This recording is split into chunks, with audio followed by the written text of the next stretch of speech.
I mean, again, he doesn't know who Gabriel is, right? Because he didn't come from an Abrahamic faith. The people of Mecca were pagan. Quran is mentioned, if this book was from other than God, they would have found in it many contradictions. If a book is without contradictions, that has no bearing on whether it comes from God or not. I've had phone books that are inerrant, but I certainly don't think God gave them. That we believe without understanding. The brother asked a very important question, that most of the scholars say that listening to music, watching movies, and most of the television programs, they're haram. So how can we have fun? Let me tell you, brother, at the outset, that having fun is permitted in Islam as long as the fun is halal fun. That the standard narrative has holes in it. The Prophet tells us because Satan or the devil sleeps over our nostrils. Those who oversleep and not pray Fajr on time, Satan urinates in their ears. I really do think Jesus was crucified and that he really was dead and buried. He thought that he was a son of God in the sense that he was specially chosen by God. I think Jesus really did think he was going to be the Messiah, the future king of Israel. I mean, that is, after all, why they crucified him.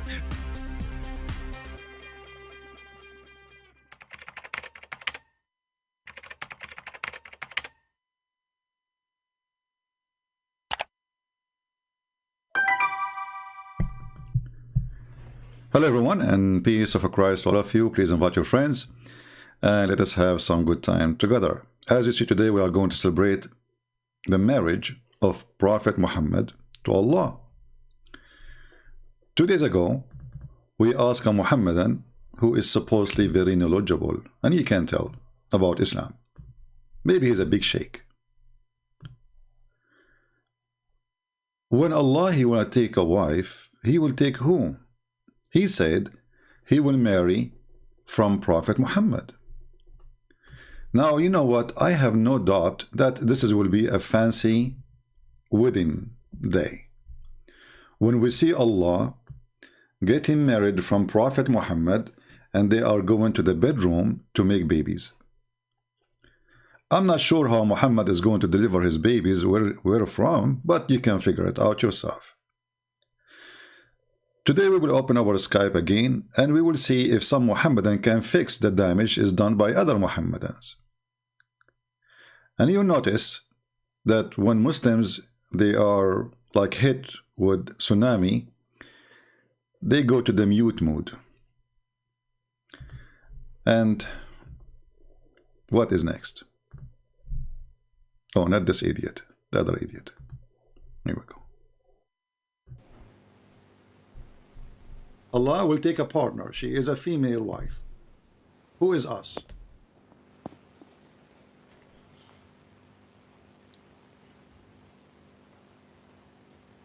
Tock, tock, tock, tock, tock, tock. Tick, tock. Tick. Tock. Tick. Tock. Tick, tick.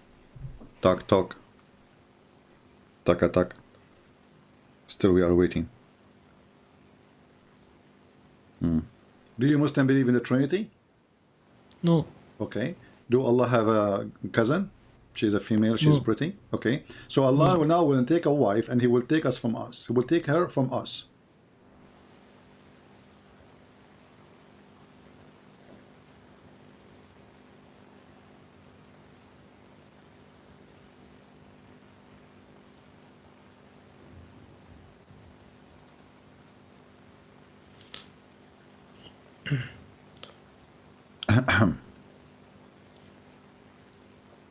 It could mean either from prophets or angels. So Allah will marry a prophet?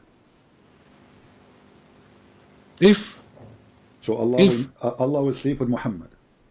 If no, it is written if, but if is if only, no?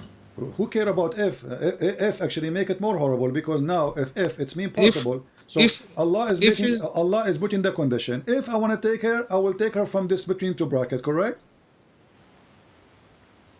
Okay, so now what is between two bracket? You said to me, a prophet. Your Allah will, prophet or angel. Your Allah will take a wife. Her name is Muhammad. No, why Muhammad? How can he be a wife? Well, it says there, he's talking a wife. Past time. The word lahu in Arabic mean women in the Arabic language, lahu, fun. The Quran is insulting women, saying they are fun. I want to take a lahu, I will take a woman from us. So you are saying to me the angels are females? They don't have any gender. No. Oh, okay, what do you mean you don't have gender? Who said that they don't have gender in Islam? Is Jibreel he or she?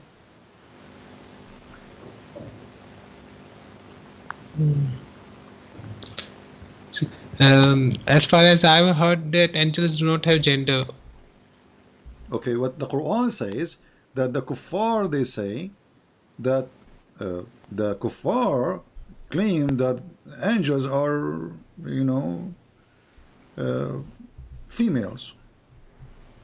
Kuffar claims, no, but okay, but you are it the is one who not the said to case. me, but It you is are, not the case. but you are the one who just said to me, maybe Allah will take one of the angels. Okay, one of the angels or one of the prophet. One of the women. Is any of the prophets in Islam, they are females? Yes. There's female prophet in Islam? Yes. Name one for me, go ahead. Mother Mary. Who? Maryam. Maryam is a prophet? Yes. She was sent to who? She was a prophet. Really? Prophet Maryam? Yes. Where do you get this from? She is a prophet. Okay, where do you get this the from? The only female prophet. Uh-huh. She was the only female prophet okay, in Islam. What is the prophecy Maryam she said? Why do you need a prophecy for a prophet? How you will become a prophet without making a prophecy? So are you saying to me that Allah is saying if you want to marry a woman, he will marry Maryam? Yes, could be. Okay. But in order to marry Maryam, he have to be a human being like her. But the verse says if, and if is not. Doesn't matter, but he is giving you the possibility. Is I saying now, if I want to marry, I will marry, let's say, a woman with dark skin. That's mean I made the condition. That's the only woman I will marry from. If she have a dark skin, okay. That's mean I will not accept anything else. So if here is just about the condition of the kind, but still the kind doesn't make sense. What do you mean doesn't make sense? It makes a lot of sense. Islam, all of it makes sense. This is why this Abdul is going left and right, up and down like a yo-yo. You have no idea how to say. Suddenly Allah will marry a prophet, okay, and then you will marry Muhammad, and then he will marry an angel, and we ask him, is the angel female or male? You know, I mean, they are really messed up cult. Now we will open our Skype and we will give the opportunity to the Muhammadan to fix it. Duct tape time. So Muslims, bring your duct tape and call me and try to fix the Quran. This is my challenge to you. How fast you can duct tape the Quran to make it look better and without holes in it. Actually, already the word holes is used by your scholars. They say that there is holes in the narrative. So bring your duct tape. I will open my Skype and let us see if you can fix it. The one who can fix it, he will earn a reward from Allah for duct taping Allah teaching. All right, my Skype is open. Any Abdul from the Muhammadan cult would like to call us to duct tape the Quran, to duct tape Islam, is more than welcome. But as you see, very stupid cult. They have no idea what they are worshipping. And then we have another guy, he called me, I don't know which minute in that video, and this guy, he is all over the place. You know, he have no ideas what Islam is about. And every Muslim, he give you his own idea of Islam. Any Muhammadan would like to call us? I know now it's a Christmas time, people are busy, maybe doing shopping, preparing, you know, to invite family, etc. So I'm not going to keep you really long, maybe only 8 hours, you know. Short video. You know, short video of a Christian prince usually is like, I don't know. Allah knows best. Any Muhammadan? Who is going to duct tape the Quran today? Who want to fix it? And you know, I'm not going to ask you a question. You tell me what is the best of the Quran, and from there we go. You know, The funny thing you will see in the comments, some Muslim, they say, Christian Prince, he is picking up his cherries. That means you have cherries. Okay, that's a good one. You know even what that means when you say pick up his cherries? Very smart. So, you are ready for 8 hours? Oh, okay.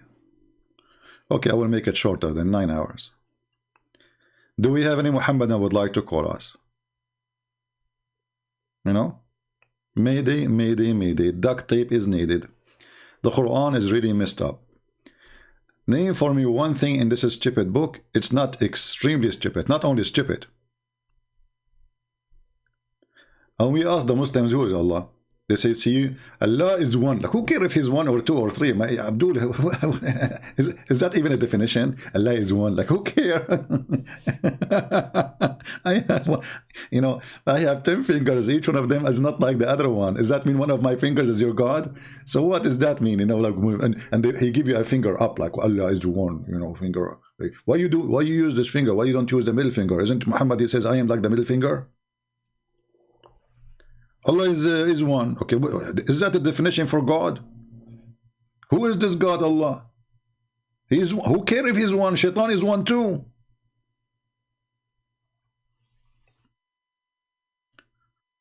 We asked them who is Allah. They say to us, Allah is one. I did not ask you how many Allah you have. And not only that, the other guy, he said Allah will create Allah. Anyone remember which moment in the video so we can play it? Allah will create Allah. We say to him, Allah will marry Allah. What a messed up cult. Allah create Allah.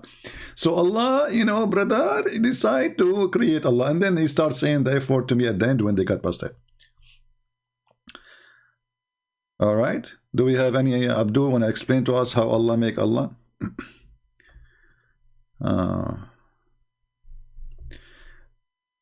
Look what a Muslim he says. Look what a Muslim says. Guys, we have a victim. We have a Muslim victim. Let us see. Not the one in the picture, this guy. Mr. Wake Up Ummah, he is saying, what a coward are you, CP, forcing us to subscribe just to speak to you, desperate, self-righteous child. You know, so Abdul, did I force you and you are a believer of Allah to bow down? Look at this. I have a new worshipper. I am Allah, worship me, and I am one. There's no two like me. And I just force you to subscribe to me, and now you are under my command. Okay, I advise you, I order you to do mut'ah. I order you now to stop doing mut'ah. You know what? I changed my mind. I order you to do mut'ah again. And you know what? Don't do mut'ah. Have you ever heard of a prophet? He allow mut'ah, forbid mut'ah, allow mut'ah, forbid mut'ah, allow mut'ah, forbid mut'ah, allow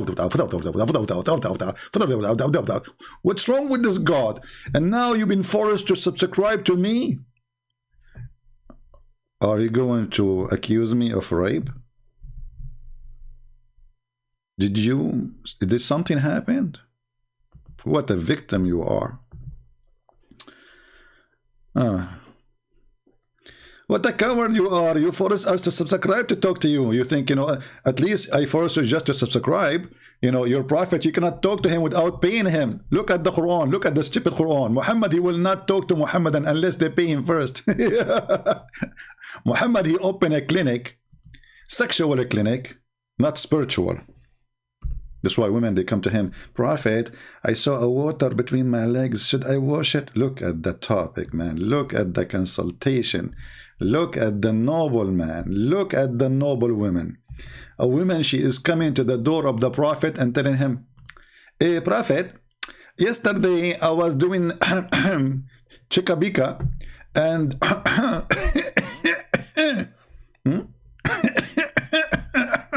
I don't know how many times I need to cough to explain to you, because this need a lot of coughing, you know, with all the details. So, okay, I mean, this is a lot. Yes, because a lot happened in that night. A lot of things happened in that night. So the Prophet of Allah, he don't force you to subscribe, he forces you to pay in order to ask him a question about what is between your legs. Imagine you are married and your wife, she go to the Prophet. Say, Prophet, yesterday I saw one of my honeys in the bed, like I was thinking about him, and we were doing things like shika bika mika mika, you know, Pepsi Cola, Tapola, you know, 7-Up, you know, all the tricks. And the Prophet said, look at the question, look, I mean, this is deep. This woman, she don't know what to do now. She have a liquid there. Wash it, not to wash it, wash it, not to wash it, wash it, not to wash it, wash it, not to wash it. I mean, if you want to understand the idea, put the idea, write it on paper, and put it behind your windshield in the front of your car, and turn the windshield out.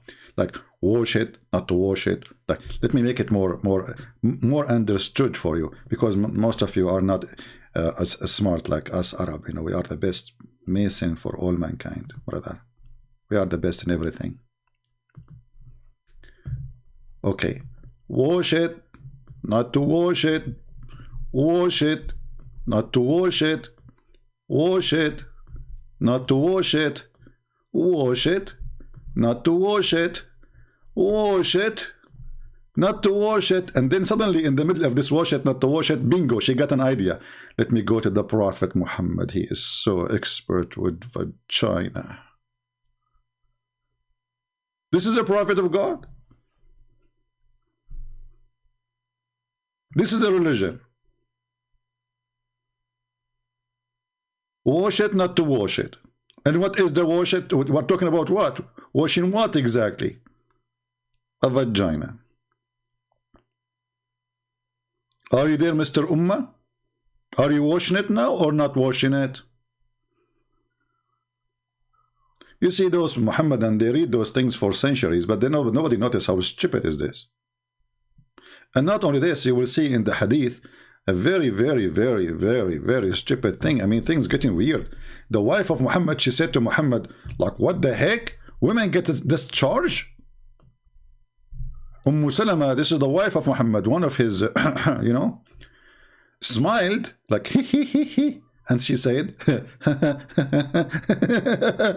does a woman get discharged? Wake up, Ummah. Your prophet was doing what exactly in the bed to the point his wife, she never get discharged?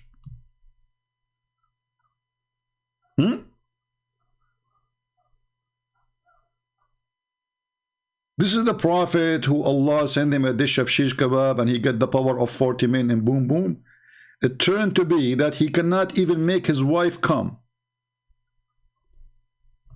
So what he was doing exactly?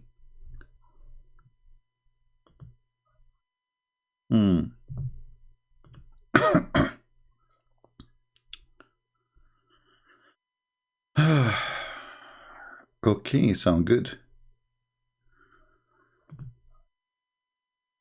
Muhammad not mentioned as a prophet in the Quran because the time when Quran was revealed to Muhammad, it is being spoken to him through Jibreel. So Quran is a form the point of a view of Muhammad. What is that? I don't know. Are you a Muslim or you are just making if you aren't a Muslim, I will block you. If you are a Muslim, text me and I will call you. All right? Yeah. Don't text me in Skype unless you are a Muslim. Only Muslims. Only Muslims.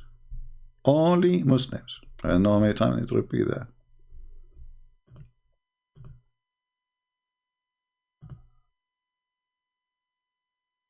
Oh, okay. So he's a Muslim. He says, we know that the Prophet Muhammad was a prophet because the Torah and the Bible mention it. Okay, let's call this guy.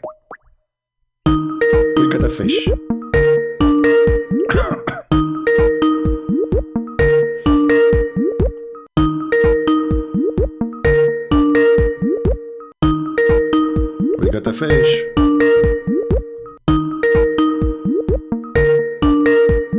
Come on, answer, man. Don't do that.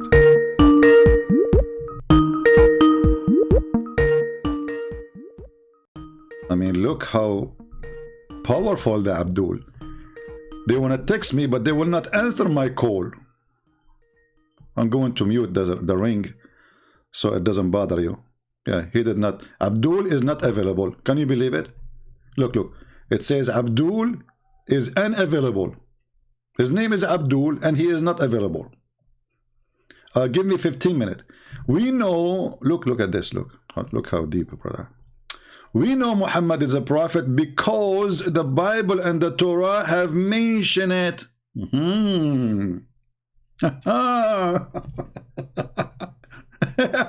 So why you follow the Quran, then follow the Torah and follow the Bible?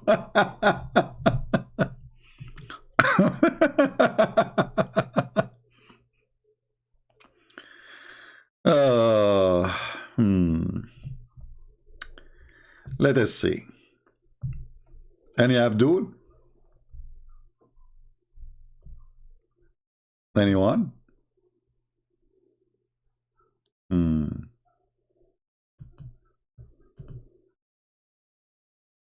Who there?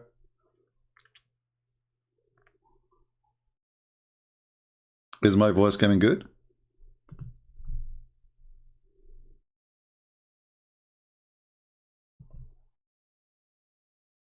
Any Abdul?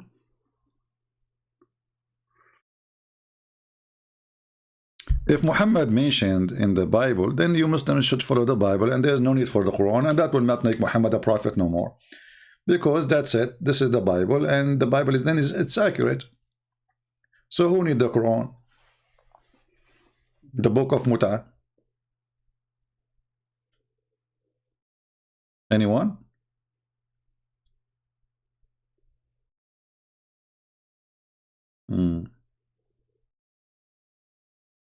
Who is a smart Muslim would like to call us and tell us what's going on? I feel sorry for the wife of Muhammad, by the way. I mean, this woman, she spent many nights with the Prophet, a month at least. And then after a lifetime spent in her bed with him, he did not make her come once. So what he was doing? I told Muhammad, don't play cards. I mean, playing cards is not good. Do you think that Muhammad was drinking too much alcohol? This is why he was not able to do it? Because I heard drinking alcohol, I saw a video of a Muslim saying drinking alcohol will make your will not function. I think this is what happened. Even Muhammad, he said, I was the most weak person between all mankind, in the boom boom business. The weakest man between all mankind. He did not say the weakest in my town. He said mankind. Look how Muhammad is so fast to get the information. Allah, he did study for him. And Allah, he searched for every private part of a male in the world. And he discovered that his prophet Muhammad, his private part is the weakest. Okay. And then, we find that Muhammad, Allah, he needed to fix him. Muhammad, he have a lot of defect. We have to understand. Like if you go in the hadith here, you will see Allah. If you remember, there's a guy, his name is Jihad. He called me, and I asked him why Allah he need to make a plastic surgery for Prophet Muhammad to install intelligence in his in his testicles. He says because he's low in IQ. Like, what the heck? The Prophet is low in the IQ?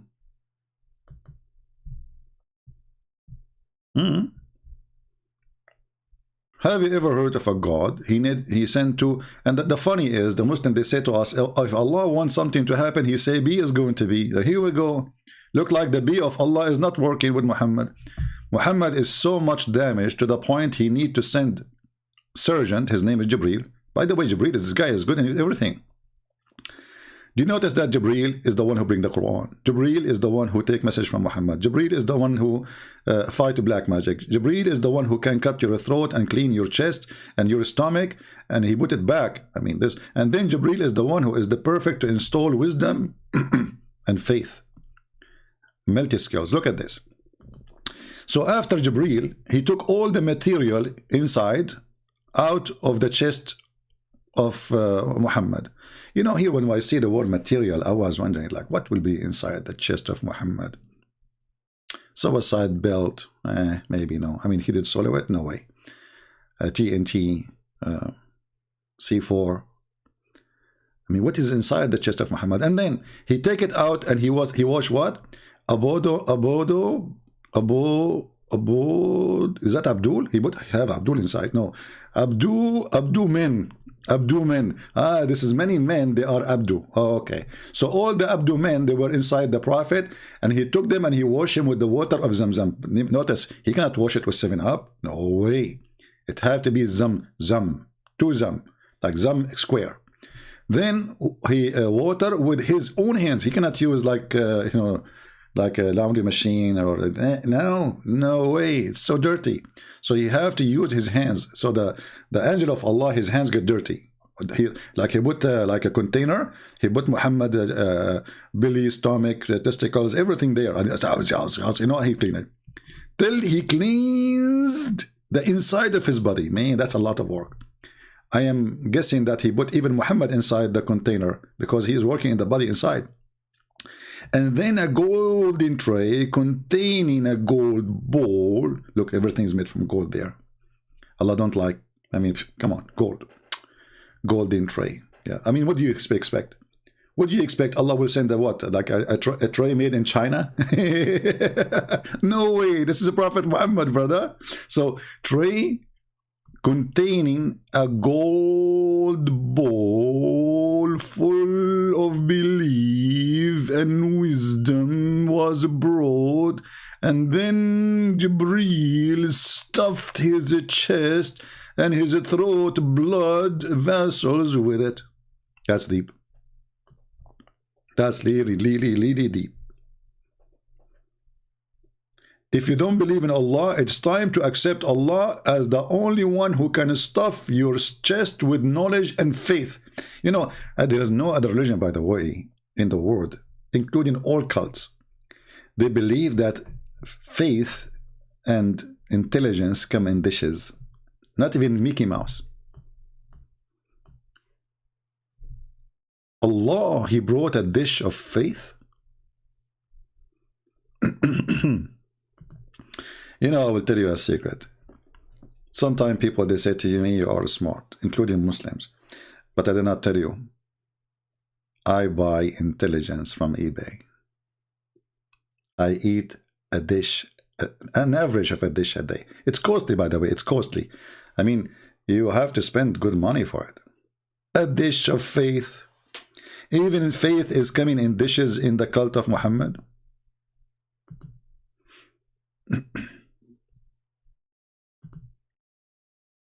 Can you Muhammadan? What kind of God? Okay, Muhammad is stupid, we got the point. So Allah and Muhammad faith is 0. Okay, Allah will increase his faith. Is that how you do increase faith and you are God? You send a dish of faith? And remember, Muhammad, he said this is story after the surgery.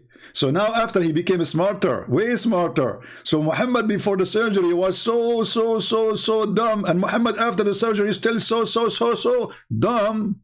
Nothing changed because he told this story after the surgery.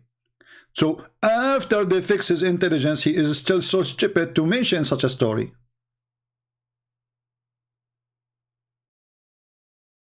This is Muhammad after the surgery. Somebody's asking in the chat, hey guys, I'm curious, where are you from? Look at the smart question. I mean, we have almost 1,000 people, and now he is asking, where are you from? So now every one of you is going to tell him where I'm from. That's deep. That's a question will make me dizzy. Oh.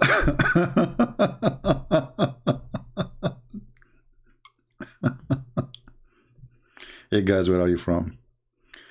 I will do that in the movie. I will go to the movie and like the state 2000, you know, people coming to watch the movie and they will say, hey guys, where are you from? This reminds me of my cousin. He went to the movie but he did not watch it. He came out. We said to him, you know, Abdul, my cousin, what happened in the movie? He said, oh, by the time I finished saying assalamu alaikum and shaking hands, the movie was over. Okay. Yeah.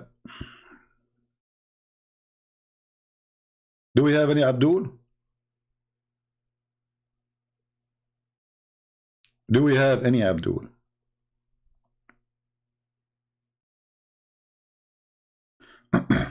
For sure, Allah, He loved Muhammad to death. Actually, the Muslim, they say, do you remember the guy who called me before? We have it recorded many times. They say that Allah, He created everything for Muhammad. Even the chair of Allah is made for Muhammad. The poor Allah will have no chair if Muhammad does not exist.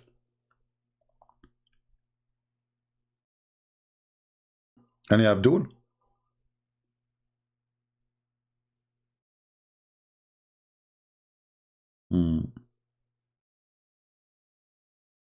Anyone?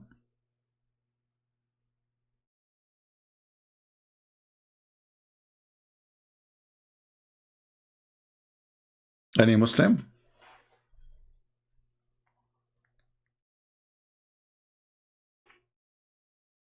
I'm looking at the chat. Everyone start giving an answer about where this guy from.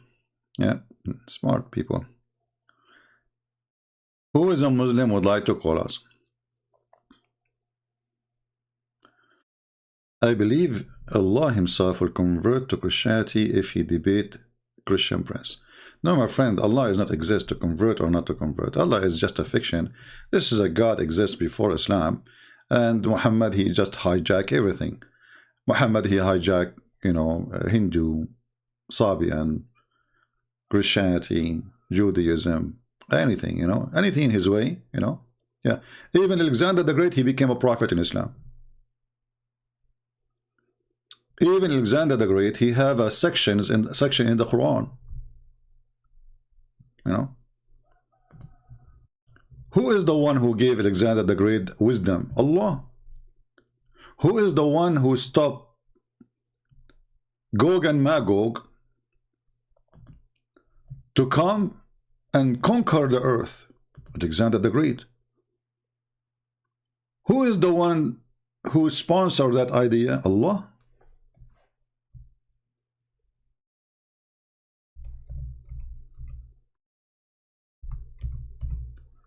And for sure, Alexander the Great is the one who finds where the sun set and where the sun rise. Until when he reached the setting place of the sun, he found it sitting in a spring of a black muddy water.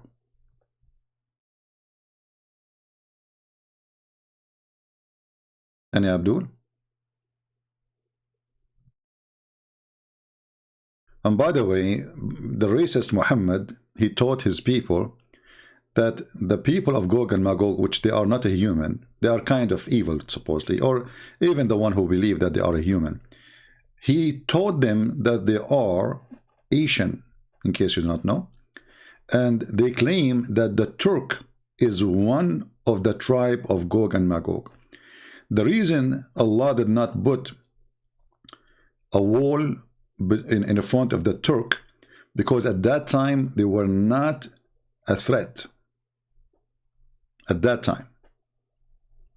And if a Muslim, he dare to say I'm lying, call me and I will show you the reference.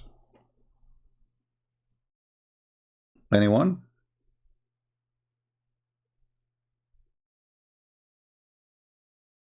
Any Abdul?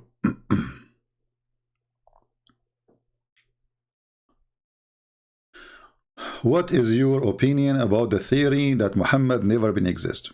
My friend, those are there is people they say too that Jesus wasn't exist too. So that's not my specialty, because for me here I debate with people who believe he exists. So if I want to say to somebody your prophet was not exist and he believe he is exist, so what I did, and there's a way to prove it. The guy is dead. If there's a way to open his grave, no. So this is not really not a way to win an argument. He is exist, he does not exist. That will not make any difference. There is more than 1 billion human beings believe in such a stupid religion. This is what exists. What is beyond that is not my business. Anyone? Some Abdul want to call me. Well, my Skype is open and nobody is calling.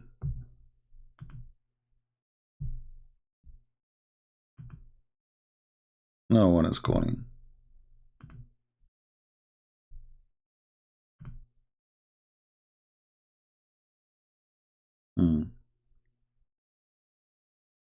Text me, please, and I will call you. Just text me. If you are a Muslim, for sure. Those who text me saying thank you for your work, etc., they are disturbing my work. They are not really helping me. I block them. You can say the same in the comment section, not in Skype. And I want in the comment section a real comment, not thank you. What I would do with thank you?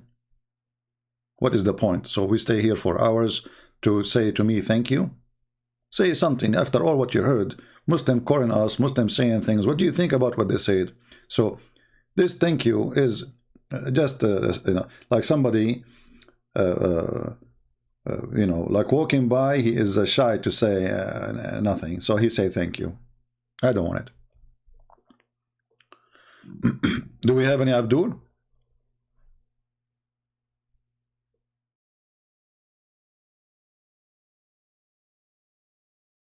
Any Muhammadan?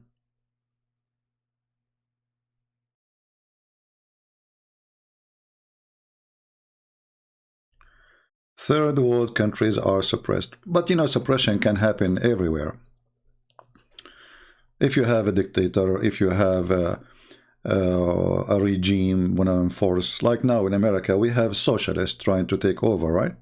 So they are trying to oppress people. They are trying to force them to do things. So oppression have nothing to do with the nation itself, as much it is let us say the culture, what people accept. People who believe in freedom, they will fight for it. People who became subdued, you know, potatoes, anybody can force them to do things. Focus in the topic. The topic is Islam is not about anything else. It's not about dictators. It's not about Al-Qaddafi.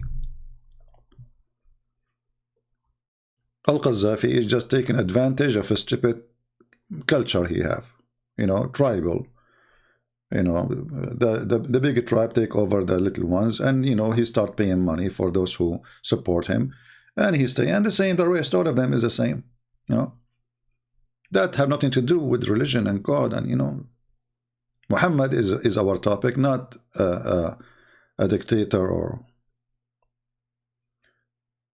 do we have any Muhammadan? Anyone?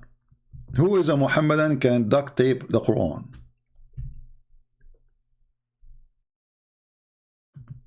Who is a Muhammadan can fix the Quran? Okay, who is a Muhammadan can prove that the Quran do not need fixing?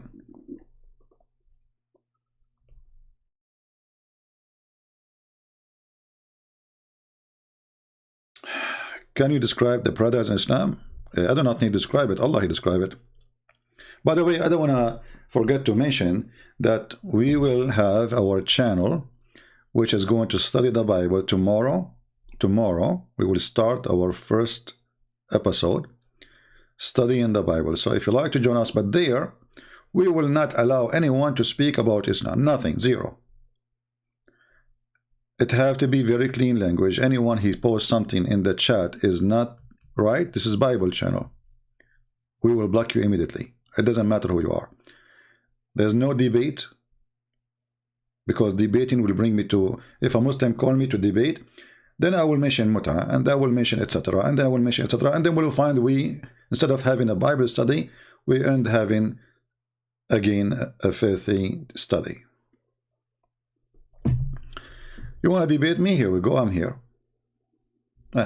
I stay many hours. Call me.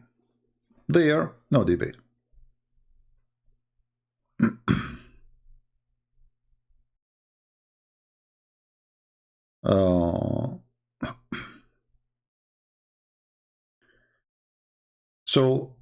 Somebody says, can you describe the heaven?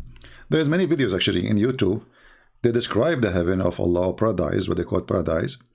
You will find it super funny and super stupid, you know. There is a video literally called The Description of Paradise, and it is from the Deen Show. I played this video in a church, and people literally die from laughing. There's a guy, he cannot even breathe no more.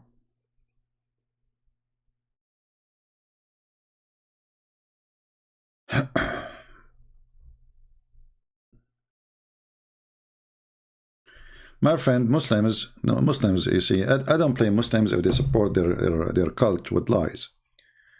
Because if the cult is a lie and full of, look what we're talking about duct tape, right? So why a believer will need to duct tape unless he is a liar following a liar? Like when David Wood asked me, hijab, your God Allah have hands and body part, he said, who said so? Duct tape. There's millions of videos in YouTube from Muslim sheikhs saying Allah have hands, including ZakirNaik and all of them. Allah have hands, Allah have eyes, Allah have foot, Allah have shin, and then the answer, who said so? Very simple, right?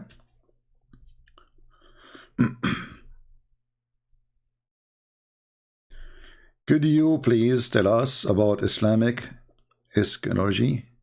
My friend, I need a year to read even this word.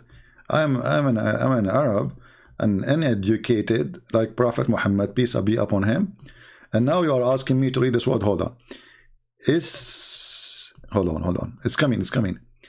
Is shatatology. What the heck is that? All right, I got you. So anyway, what we do here always, my friend, is comparing without making it about comparing, right? Because anyone who had little idea of Christianity, he knew how a huge difference between the cult of Muhammad and the teaching of Christ. You do not need to be a genius. So while in Christianity God is love, the God of Islam is kill them wherever you find them. Allah will heal the chest of the believers because they want to seek revenge. But revenge from what? They are the one attacking. So yeah. And then when we talk about heaven, and before the heaven, the judgment day will come, right? Then you will find the judgment day in Islam is very funny and very weird.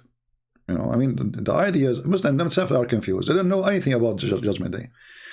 Muhammad, he keeps saying things contradicting himself. As an example, if I now ask Muslims, what is the first thing will happen in judgment day? Who's a Muslim can help us? Eschatology? Yeah, I got it. No worry. We are just joking, my friend. People don't know Christian Prince if he is joking or not. I can read English fluently. You know, Shakespeare, my cousin, his real name is Shakespeare. What's wrong with you? Like, hello, we are the founder of Englishity. But Allah speak Arabic only. Okay, anyway. So, if you ask Muslim right now, how the judgment day work in Islam? What is the first thing will happen in Islam? In judgment day. Actually, there's a Jew, he came to Muhammad. Supposedly he's a Jew.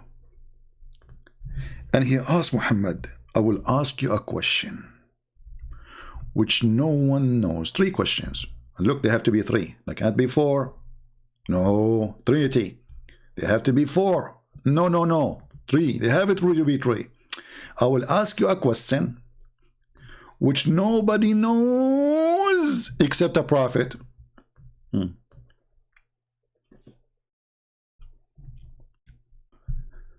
This is Al-Bukhari, so they cannot say it's weak. So the guy, he said to him, Abdullah ibn Salam, he says, I am going to ask you about 3 things which only a prophet can answer. Look at the quiz. Man, there's a quiz of a prophethood now. What is the first sign of the hour? Okay, that's a good one. What is the first food which people in paradise will eat? Like, what the heck? What food? First food? What does a child attract similarity to his father or his mother, which means why he looked like female or male or even look.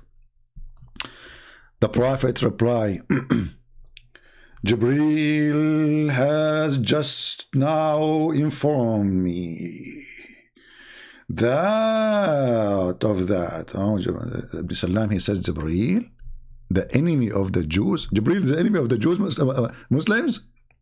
Jibreel is the enemy of the Jews. Why?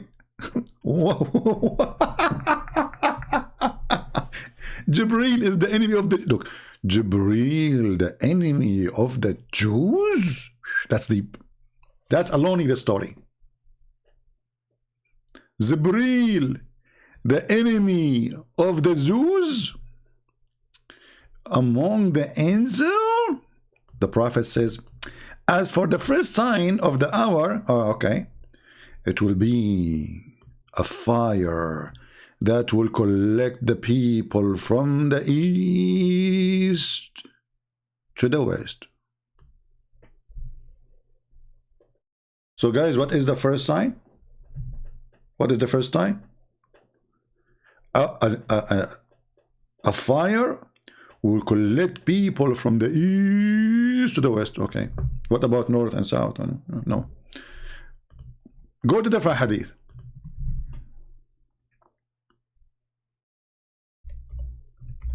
What is the first sign of the hour, Muhammad?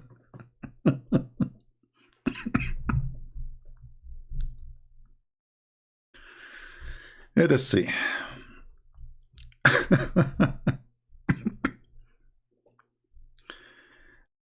We are trying to find some hadith about as-sa'a. Look at this.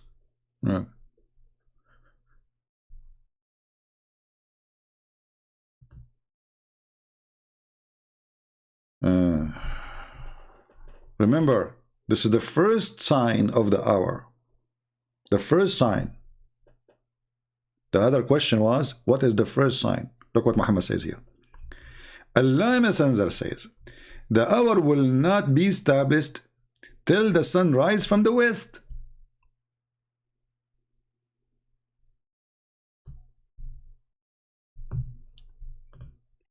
So which one is the first sign of the hour? Muslims.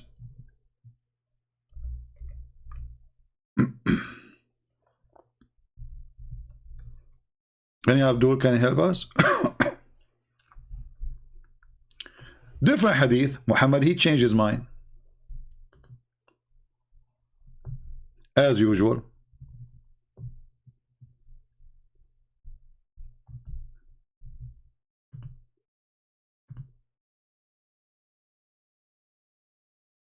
Let us see.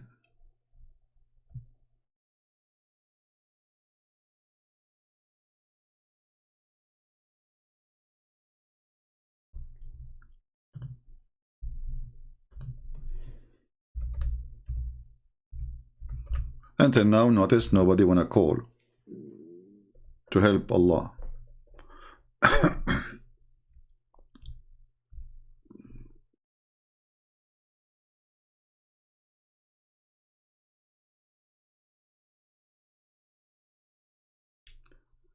All of those is about the signs of the judgment day, but we want to go.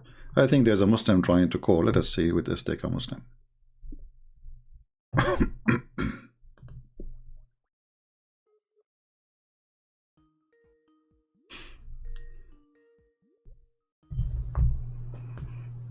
Hello?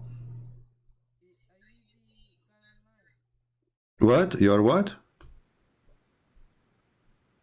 Hello? Hello? Are you there? Are you there? Hello. Yes? Can you hear me? Yes, I hear you. You are live on air. Maybe this guy, he don't hear me. I don't know. Do you hear me? Yeah, but why did you make it so difficult to find? I make it so difficult to find me? I don't know. If you follow GPS, you will be able to find me so easy. Oh boy. YouTube, and I saw your live And Your voice is cutting, my friend. I cannot understand anything.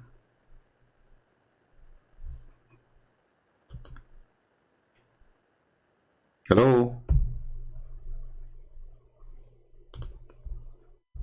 Are you there?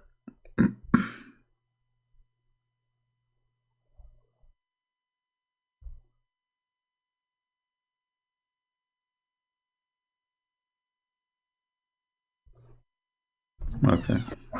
hello. How old are you?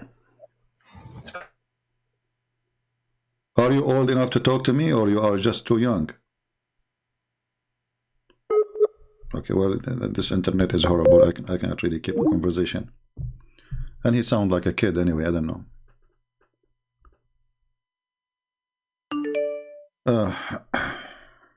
He's trying to call again. Okay, let's see. Not available.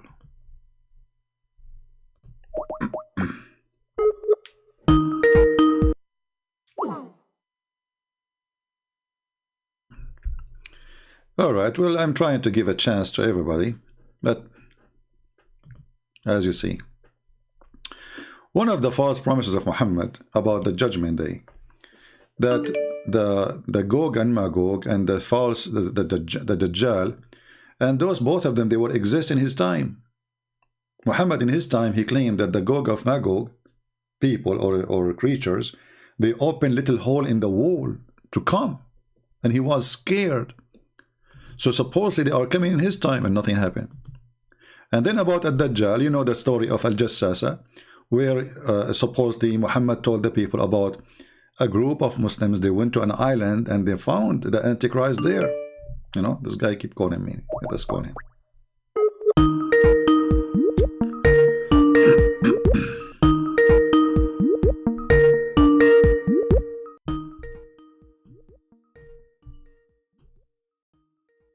I'm muting the speaker so it doesn't bother you.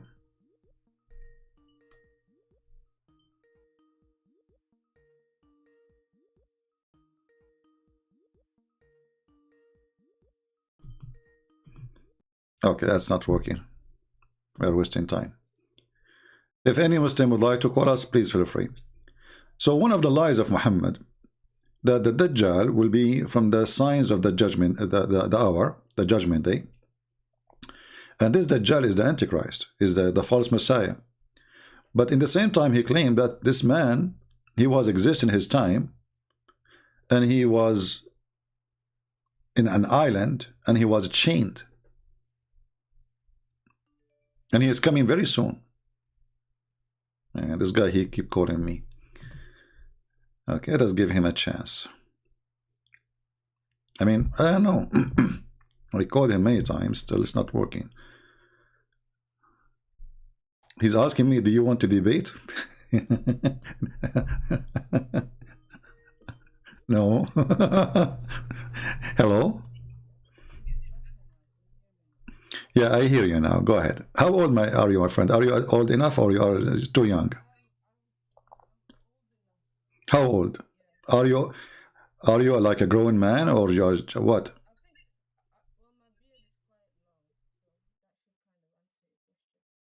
No, I don't know. I don't want to talk to kids. Are you okay, so you are over 20, 25? Are you over 25? Okay, no problem. So what do you want to say to us? Go ahead. Sorry, because your voice sound like you know, too young, so I want to be sure. Go ahead. Mm-hmm.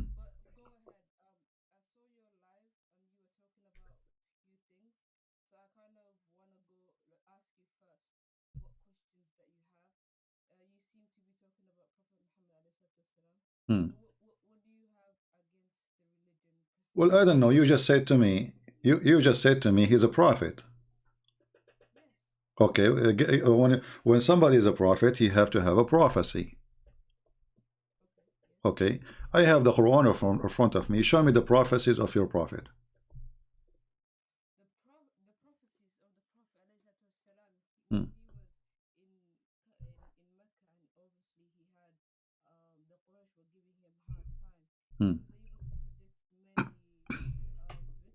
For his ummah, even though it was his downfall. So my friend, sorry, there was an error in the audio, so people did not hear in the beginning what you said. Guys, I apologize. There was an audio problem. Can you repeat from the beginning? You said to me, whatever you said to me. You said to me, I saw your life. Yeah, okay. Okay, you said what a prophet needs to have prophecies, correct? Yeah, okay. So Prophet Muhammad والسلام, and I asked you if you are over 25, you said yes, correct? Yes. Yeah, because people, let me explain, because people in YouTube, they have a difficulty to hear you. So now it's lagging. Yeah, now it's working. No, now it's working. Yeah, it's okay. But they were complaining they could not hear. So yeah, we talked about a prophet needs to be able to have prophecies, correct? Okay. In order to be actually, the Quran encourages you before you follow to actually think and question people. So the Prophet ﷺ, before he was a prophet, he was known as the Amin, who's well respected, as-Sadiq, who tells the truth. So he was already a cherished character within his ummah, correct? Okay. So everybody believed him.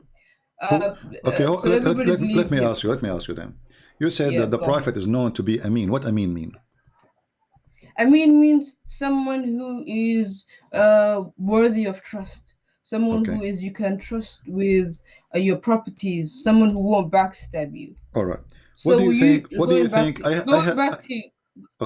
have a friend. Going back to your question, that a prophet needs to have prophecies. We want to stop here for a second. We want to stop here for a second. We want to stop here for a second. No, let me. You said that Muhammad. You said Muhammad is an Amin. Go ahead. And I have a friend. He wanted to marry a woman, and this woman, her father don't want her to marry from this man. He's my friend, and then they agree to make the father drunk, so they can convince him that he married them already. What do you think about my friend? Is he Amin? Is he trustworthy, or this is a dirty trick to do? First of all, you seem to be jumping from one place to another. That's It is you who mentioned the word that Muhammad was a trustworthy. This is why we have to stop. No, look, let's just be professional, because you we are professional. You are talking to the most professional. I'm asking you, is that a trustworthy? You are the one who mentioned the word trustworthy, so we have to stop with it for a minute. Was Muhammad a trustworthy? Make someone drunk. You said make someone drunk. Yes, make someone drunk. He made he made the father of the wife, the wife he want to marry, drunk, and his wife, both of them did that. And in order to convince him, when he woke up in the morning, that they got married, and he was blessing the marriage. Why are you asking if that? What do you think about a person like this? Is he trustworthy, or he is a fraud? Why are you asking me that? I'm asking. I want to see your opinion, because I want to see the ethic you have in your background. What kind of ethic? Is that a good ethic for you, or is this a very bad person? I think maybe you need a dictionary to know what Amin means. How making someone intoxicated a good thing? Like, do you know what the word Amin means actually? So, because what kind of scenario are you talking about? So does that made him a good person, or made him a very filthy person? I think that's for you to answer, because you don't know what I mean. Is how I'm asking you, help me. You made someone, my friend, help me. You made someone intoxicated, unaware of their surroundings, because that's what alcohol does. It makes you loose. It makes you not fully cognitive. Okay. So how is tricking somebody? I mean, like, what? Why are you asking me that? So he is not wrong. Okay. So you are saying to me this is not trustworthy person, correct? He's bad. Go ahead. Yeah. Okay, he agree. Well, this is what your prophet did. This is the Sirah. This is a Sirah Nabawiyya, Ibn Hisham. This is volume number 1 and page number 239. And this is the chapter name Imtihanu Khadija Burhanul Wahi. I'm guessing maybe you speak Arabic. Do you? Yeah. Okay. Yes. Read for me. As long as you speak Arabic, I want you to read. I put it for you on the screen. You read and you translate. Go ahead. I'm not looking at your live right now. You need to look. You need to look so you can read. Do you want me to give you the Go link? ahead, you read it. You read it out loud. I'll listen. No, I want you to read it and you translate. Look, right now I'm not close to it, so go ahead. You read and My I friend, listen. It open the doesn't really YouTube. matter, does it? Just be sure it's muted. Read for us what is in the screen, please. Go ahead. You read. I'll listen. Are you going to read or not? Go ahead. You will not read? I'm not gonna read. Go ahead. Read. No. What if I give you the link and you read from there? Just read. Why is that so long? Just because read. you claim you speak Arabic. I want to see how you speak Arabic. Do you speak Arabic? Look. Just read it. Listen. Do you speak Arabic? Do you speak Arabic or not? I'm not gonna read. Okay, I'm going to read in Arabic. I'm going to read in Arabic and you translate. Is that fine? Go ahead, no problem. Okay. Sorry, this is not the hadith I want to mention. By mistake, I opened this one. Okay, hold on. Okay. Okay, give me a second.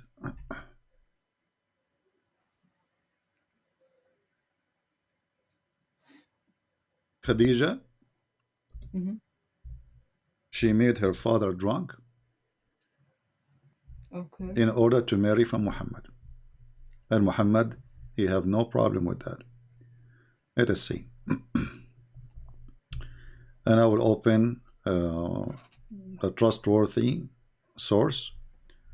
So Muslims, which is what? Which is your Islamic books, Islamic books, Islamic books, What book is it? You will see.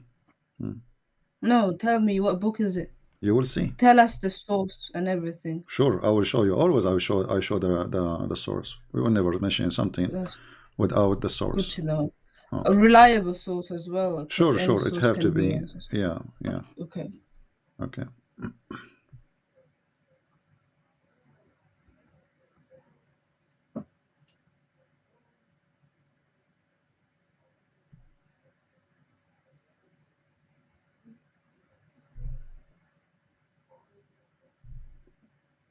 All right, here we go. This is the book of Musnad Ahmad, Musnad al-Imam Ahmad, volume number 1, page number 312, which means 312. It says here, hadith number 2846. We've been taught by, I will read in Arabic, حدثنا أبو كامل, حدثنا from Hamad, that أن رسول الله صلى الله عليه وسلم ذكر خديجة وكان أبوها يرغب أن يزوجه فصنعت, which means he don't want to marry, فصنعت طعاما وشرابا فدعت أباها وزمرا من قريش فطعموا وشربوا حتى ثملوا فقالت خديجة لأبيها إن محمد ابن عبد الله يخطبني فزوجني إياه فخلعته وألبسته حلة وكذلك كانوا يفعلون بالآباء فلما سري عنه سكره نظر فإذا هو مخلق وعليه حلة فقال ما شأني ما هذا قالت زوجتني محمد. So translate, go ahead. No, I understand it's what you exactly said. But tell me who. No, translate, because we're going to translate. People want to hear it, my friend, from you. Translate. What happened? All right. So, according to this source that you have, they seem to be very biased, and obviously they have a standard.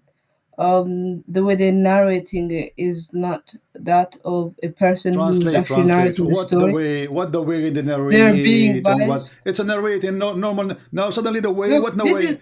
I'm asking you. Look, can you translate? Can you translate what I just read for you? You said to me, we agree that I will read in Arabic and you will translate. Do you know Arabic or not? Yes, I know. So translate. Go ahead, my friend. But go ahead. It's not my job. Look, translate. No, it's your job because I want people to hear a true translation.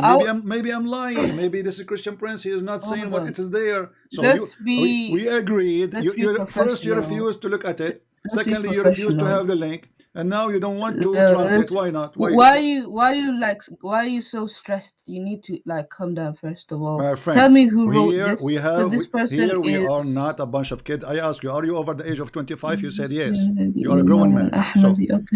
Okay, read, translate. So this whoever you got this source from is biased, and it's what not biased? authentic. This is Musnad Imam Ahmad. Imam Ahmad is biased now. The way you're writing it's not correct. and Who are you to say not correct? You are the one who said to me, give me the source. It have to be a reliable source. Here we go. This is your Islamic website. It's not reliable. This is Musnad al-Imam Ahmad. Al-Imam Ahmad is not reliable now? Yeah, it's not reliable. Oh, this so doesn't make he's any a Jew. sense. He's a Jew. No. Okay. It doesn't make sense because the way it's written is very biased, is incorrect. Okay. So let us translate because you are refusing. Therefore, it's not really Are you going to translate source. or not? Translate and then give me the answer.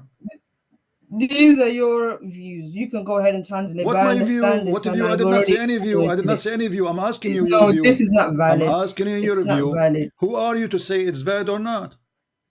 It's not valid. That's what So, I'm saying. guys, Now, if you have another point, he's refusing to translate. Hold on, let me translate to the people. Then you refuse, okay? Because you are ashamed of your prophet. Okay, so it says here that Khadija, she wanted to get married from Muhammad. Her father, he don't want that, so she made food and drink, which means alcohol, and she invited people from Quraysh, the tribe of Muhammad, her tribe too, and then they ate and they drank until they get so drunk they cannot even which means they almost faint. And then Khadija, she took off when he's drunk. She said to him, by the way, you made me you made me marry Muhammad. And then she took off his clothes and she dressed him with the new clothes, so when he wake up in the morning he will find himself dressing what they use to dress for parties. Like everybody, when you go to a wedding party, you don't wear a normal clothes. Remember, they live in the desert, so they have a fancy clothes they wear only when they have an occasion. So look how evil she is. She took off his clothes to fool her father, so he can believe that he married her, which means Muhammad never married Khadija, because the marriage have to be by the agreement. And this man never approved it. They made him drunk, and Muhammad in the morning he announced himself that he is married to Khadija, and this is how they became married, by a fraud. Your words. I think you're very brainwashed, and I think that the sea of information is there, and if everybody is responsible for their whatever information that they collect. Okay, so you believe when you say believe to me, what you want to believe. My friend, this is your belief. This is your belief. This is your belief. This is your religion. Imam Ahmad is not a Christian Imam. No, look, Imam it's Ahmad, wrong. What you're saying you have no solid foundation. This is incorrect information. Anybody on the internet can How write do you know? anything. You never heard this before. You see. never heard this before. You just now you're surprised, and now suddenly you are an expert who knows that this is not valid. It is. It's not. It's not correct. But you never heard this before. How you can be sure? I'm showing you. This is your Islamic website. Abdul, listen. This is your Islamic website. This is the book of Musnad Imam Ahmad. This is the hadith number. This is the variant number. This is the page number. Value number 1, page number 312, and the hadith number is 2846. And the Imam is Musnad Imam Ahmad. So you are saying to me this is not valid? Who are you? Yeah, no, you're incorrectly saying that, and so it's what wrong. we discover, doesn't even make sense. What we discover. Do you have any other kind of point? Because this is wrong. What you believing is okay. Let us talk about something else. Let us talk about something else then. If a man he go to the house of his son, and he flirt with the wife, is he a good? Is he a mean? Is he a good person? If it what? Explain yourself. If your father, with my respect, your father, I'm not trying to insult, okay? He come to your house, and he flirt with your wife when she was alone. Is that a good, trustworthy man? No, it's not. And here you go. Is that lawful in Islam? Is that lawful in Islam? Is that lawful in Islam? Is that lawful in Islam? Oh no, you're not allowed to go near someone else's wife. If a person he flirt with married women, is he going to go to heaven or to hell?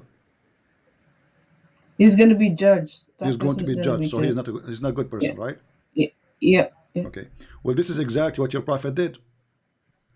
He went to the house of his own son, Zayd, by adoption, and he flirted with the wife when the husband is not there. Okay, what's your and evidence? he told her, praise be to Allah, the one who made my heart flip for you. You are the one who said, okay, yeah, here we go.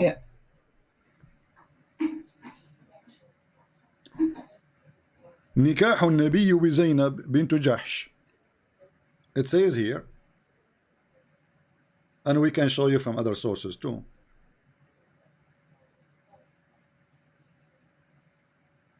فجاء زيد إلى منزله sorry, let's go from the beginning.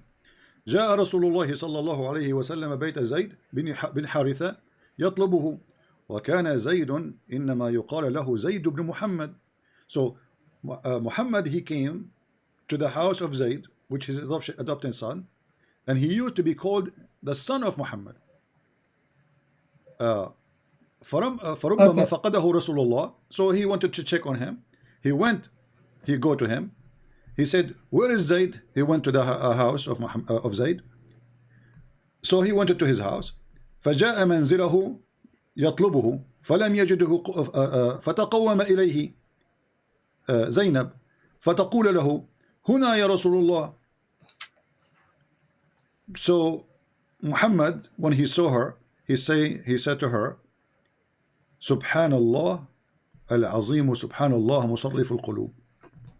سبحان الله العظيم سبحان الله مصرف القلوب. Your prophet is flirting with the wife, saying to her, praise be to Allah, the one who made my heart to flip for you. When Zayd, he came back, he told his wife about what his father said. And then the man, he went to the house of Muhammad saying, please let me divorce her, because now they knew that there is something going on between the wife and the father.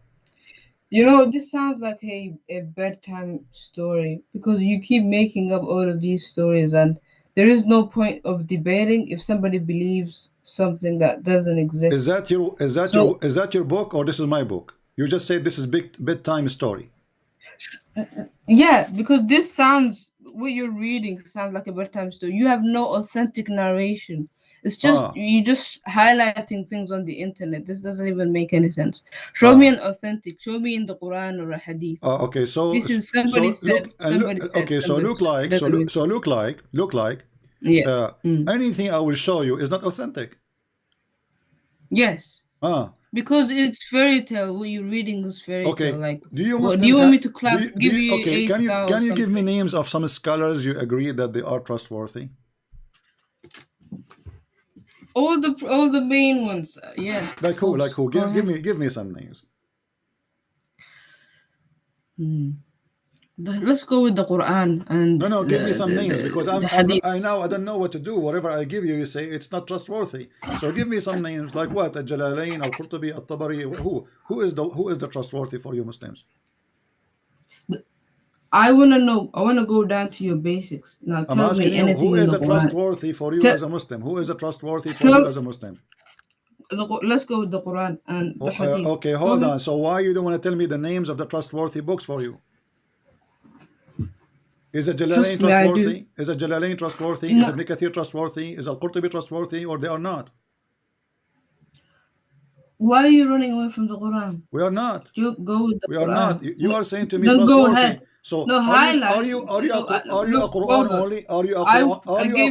only? Are you a Quran only? I gave you space. Are you a Quran only? I gave you space. My friend, are you a Quran only? I gave you space. Are you a Quran so what only? You need to... Do you believe only in the Quran, or you don't believe in the Hadith too? Oh, I believe in the Quran and the Hadith as well. Okay, so we are showing you the Hadith. So we are showing you the Hadith written about your Prophet. Okay. Now, it's incorrect. All of the stuff that you're reading. Who said who is incorrect? Who are you? Who are you? This is Tafsir al-Qurtubi, variant number 14, page number 190. It says the same, that Muhammad, when he came to the wife of Zayd, he flirted with her, and Allah, he sent wind, and he left the curtain. So, and she was almost naked, متفضلة, and you read Arabic. في منزلها فرأى زينب فوقعت في نفسه. So he saw Zainab and he felt for her, which means he want to sleep with her. ووقع في نفس زينب أنها وقعت في نفس نبي. So Zainab, she knew. Hold on.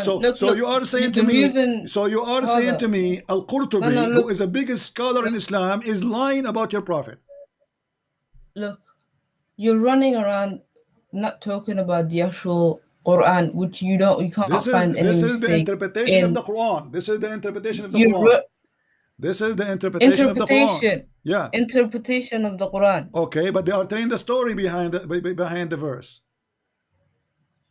Oh, and they explain that verse in their own terms. It doesn't make any sense. Is Now Al-Qurtubi you look. is Al-Qurtubi qualified? Is Give Al-Qurtubi me qualified? an actual look. Is Go in Al-Qurtubi the Quran. so is Go in the Al-Qurtubi Quran. qualified? Show Listen, me an so why you actual. Muslim you call them scholars and you print their books and you teach it in universities and now they are bunch of dummy liars. So is Al-Qurtubi lying or telling the truth?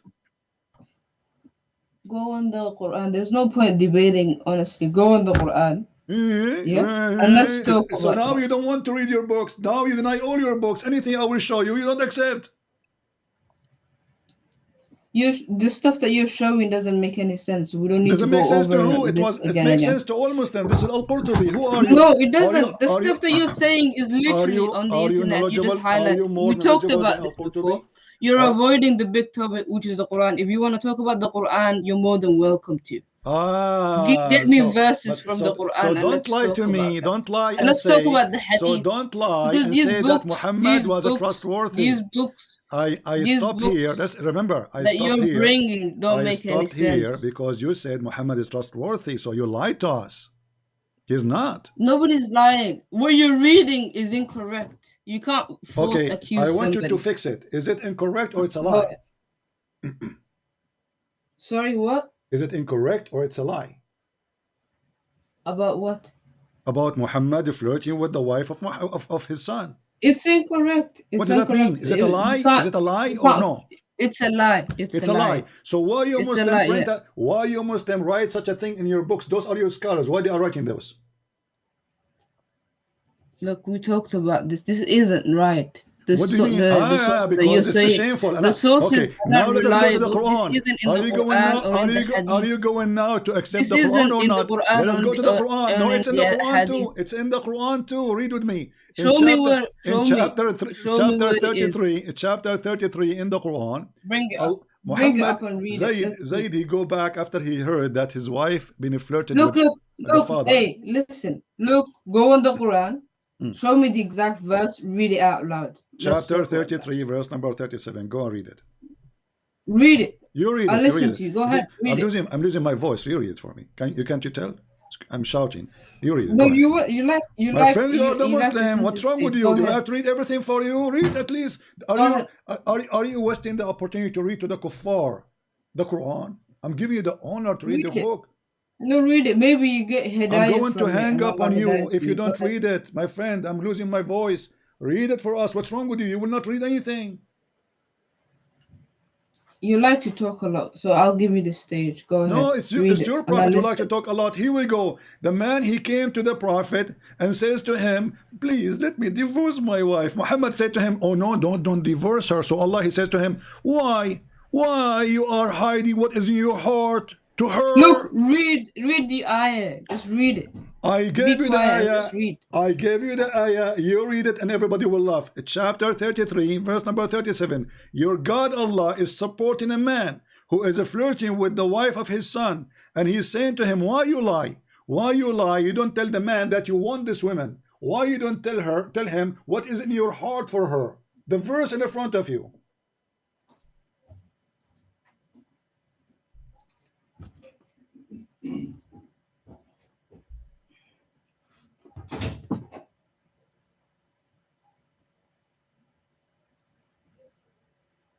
Did you rest your voice now? I'm waiting for you to You read. said you are over Go ahead. 25 years old, right? Speak as a man. Come on. Go ahead, just read. You I'll read. listen. You read. You are a potato now. You are being smoked before we start even debating. We did not debate yet. There's no point debating. The first game you said, I don't accept those hadith. One after one. I don't accept those sources. One after one. And now we are showing you Quran, still you don't want to read it.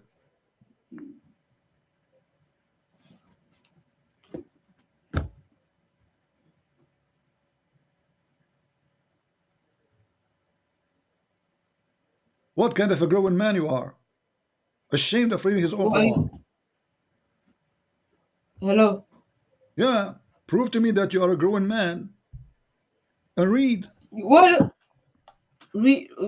You. I listen to you reading. Go ahead, read. I do not know how to read. I'm like your prophet, illiterate. You just You just said you're gonna read it. Go ahead. Well, read. Jibril, he There's no squeezed me. point doing Jibril, he this. squeezed me, and I forgot how to read again. He squeezed me to activate What's- me once, and then second, and then the third time I forgot again how to read. You read it. Go ahead. Are you ashamed of your Quran? I'm ashamed to be talking to you, honestly, because it seems like I know, because now this it's recorded and is everybody will a- laugh at you. Everybody No, will laugh at you because for you the see, coming century. some people want to know what's right, and some people don't actually want to know what's right. And it seems like you're a man child, and very kind of unprofessional as well. Yeah. So why don't you just read this for us so we can talk about it? Okay, I'm going You know to what I read. mean? Okay, I'm going to read for you. Okay, I'm done reading.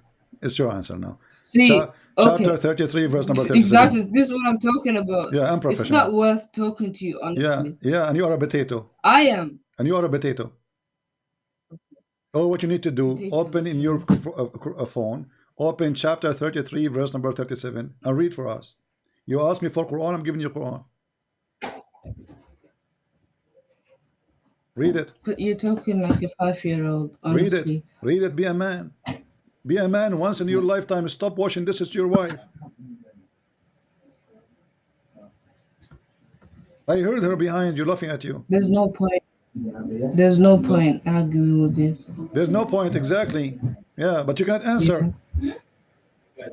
Answer what? There's nothing to answer. I just showed you the You're talking verses. You about asked me, you said, show me the potato. Quran. You said to me, show me the Quran. What kind of God he said to his prophet, why you are hiding what is in your heart for this woman? What he have in his heart? The woman, Look, she's still married. If you read it out loud,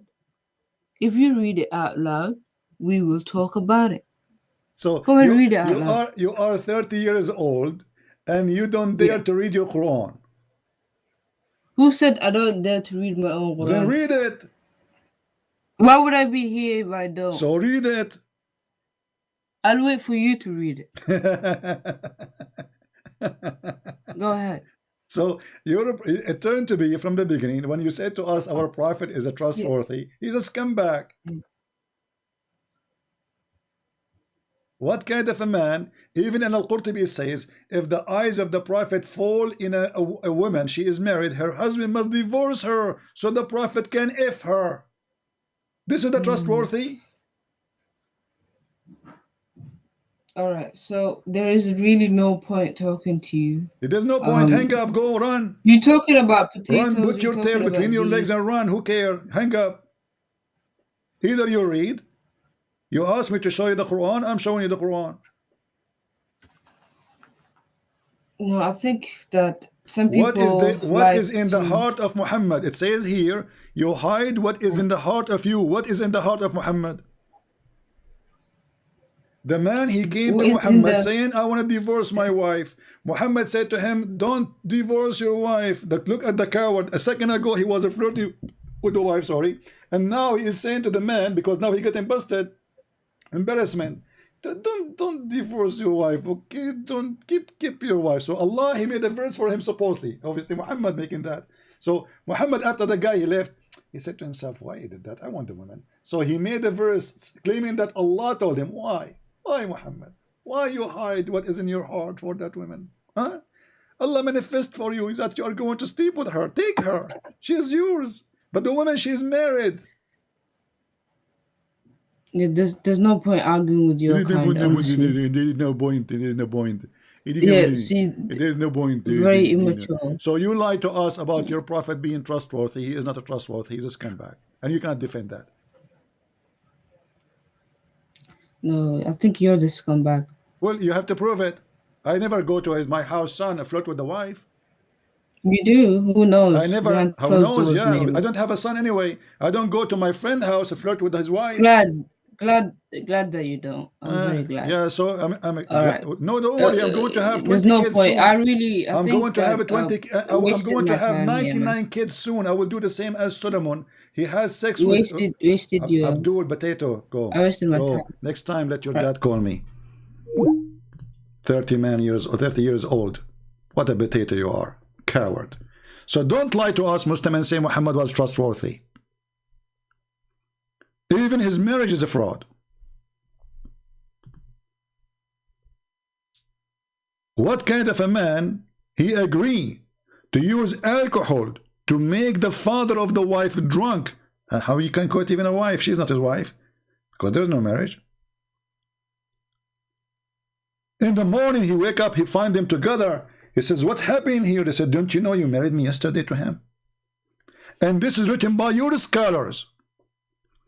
And then you call me and you tell me our prophet was a trustworthy. He was called a Sadiqul Amin, the honest, the trustworthy. Yeah, right. He is very trustworthy.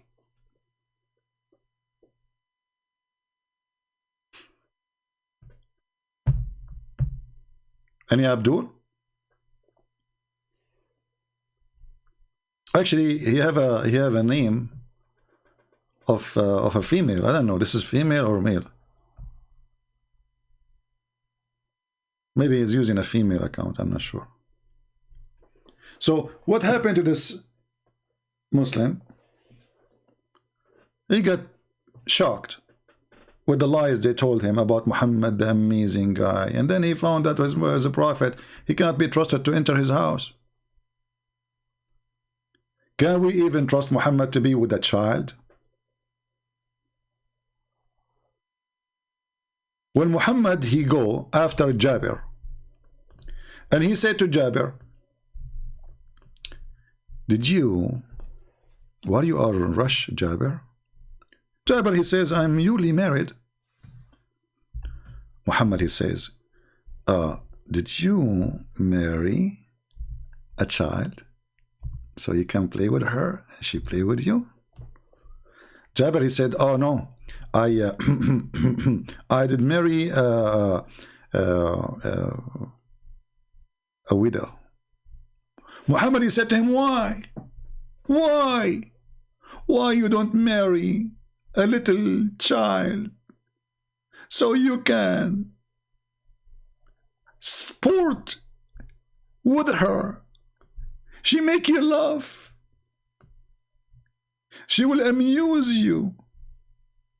This is a trustworthy? He go after a married man and he start whispering in his ears like the devil.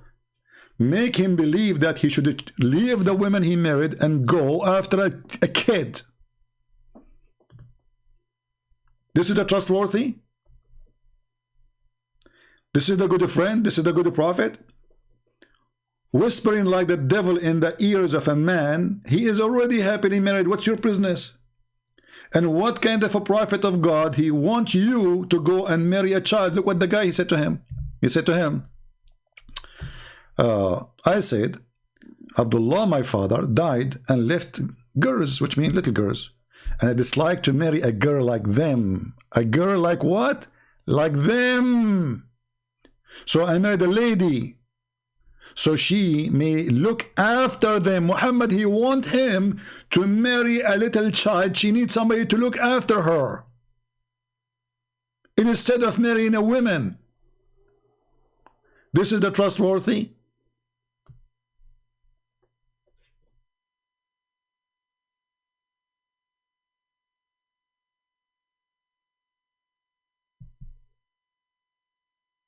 How are you doing, Mr. Mahdi? Why you don't call me Mahdi? We have Mahdi. He became a prophet suddenly. The world is ending soon. Well, you're a prophet. He said that long time ago and nothing happened.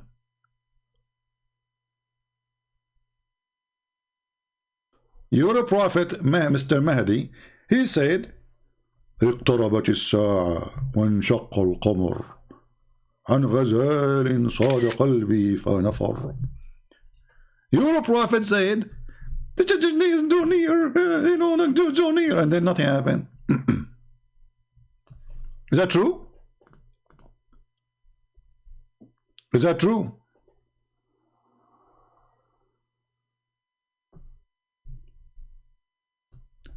The judgment day started in the time of Muhammad according to Muhammad. If you go to the chapter of the moon, not the chapter of the sun or the scorpion or the crab, because it's a zoo, you will find the following verse. the judgment day literally started in the time of Muhammad. Chapter 54, verse number 1. The moon has been cleft asunder. And look at the translation. They say, the people of Mecca requested Prophet Muhammad to do them. What is this? This is the Quran?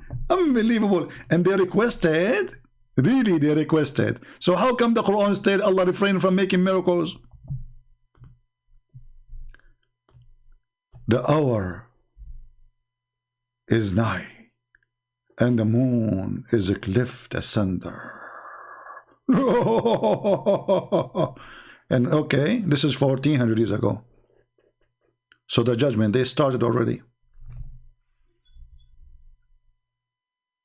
Your prophet lied. Who's next? Remember, when you say something to me, anything you say, I will stop you to investigate. I am not David Wood. I am not the apostate prophet. You can say whatever in the, you throw it in the, like you are making beef, ground beef. You throw whatever between, and then it's going to come inside the beef and it go. Whatever you say in front of me, I'm going to check it out.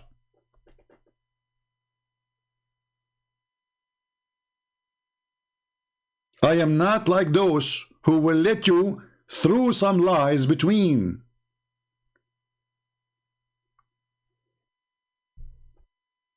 Any Muhammadan?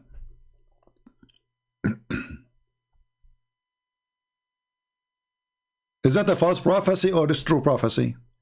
And Allah, and who is the one who split the moon? And did Allah make a verse, I glued the moon again? Because the word split mean it became two pieces, literally separated. So did Allah make a miracle and glue the moon again?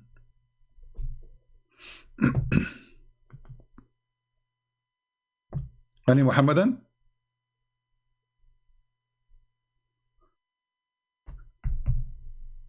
Anyone? Who's next?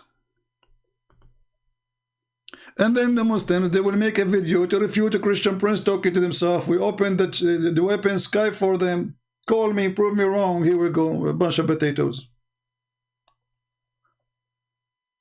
This hadith is not true because it doesn't make sense. So if it's not true and it doesn't make sense and it's not right, why you Muslim have it in your books? Isn't it weird? This hadith, brother, obviously is a fabrication. It's da'if. Anything is embarrassing is da'if. And da'if, by the way, is accepted. This is why Sheikh Hamza, he said, the da'if hadith is a weak hadith is a weak argument. Go watch his video. He said weak hadith is a weak argument. Yeah, and he was trying to use the duct tape by saying this is da'if and this is not accepted and this doesn't make sense and this is not right and this is duct tape. Here we go. We asked them to not to use the duct tape too much, but they cannot resist the temptation of duct tape power. But you cannot use duct tape with me.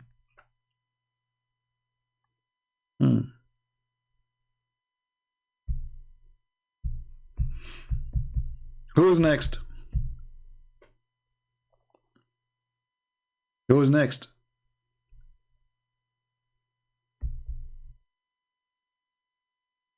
So Muhammad is not trustworthy. He's a very bad person. Extremely disgusting person.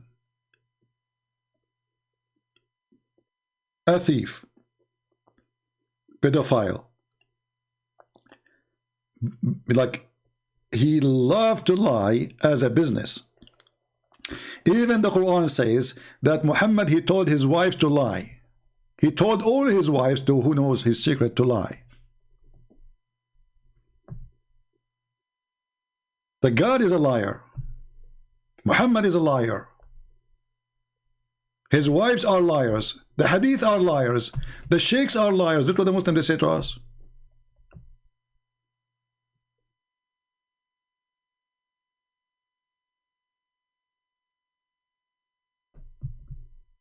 Any Abdul? And look at this chapter, how silly, how stupid it is. There is no meaning.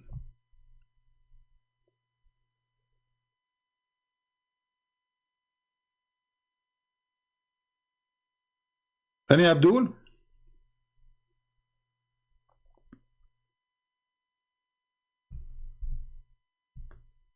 And you know, I'm so glad that the Muslims, they were collecting everything about their prophet. So today we can read it. And they try to escape it, you know, to escape the reality check. But how they can escape it? I mean, this is written by their hands. Preserved by them, by the caliphate. How they can run away from it?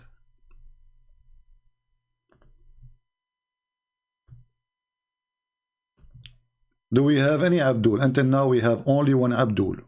Who's next? Again, I want to remind you that starting from tomorrow, December 24th, we are going to have a Bible study in our other channel, and you can see it in the message there. I hope my voice by tomorrow will be better. Any Muhammadan?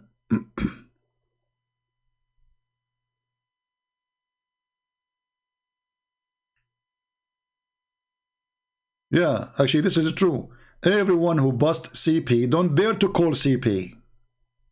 Isn't it weird? As long you can bust CP or easy. Why you don't call CP? Isn't it weird? My Skype is open. Those who can bust CP, they should call CP or let CP call them. Do you dare?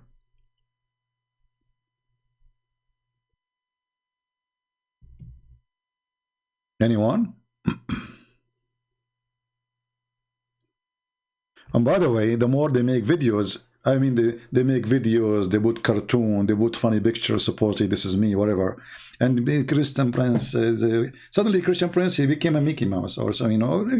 You are bringing more people, oh, that's all. Because even the Muslim who never heard of me, he will wonder, who is this guy? Let us go and watch. And then when they come here, they see that it's a ability of Allah.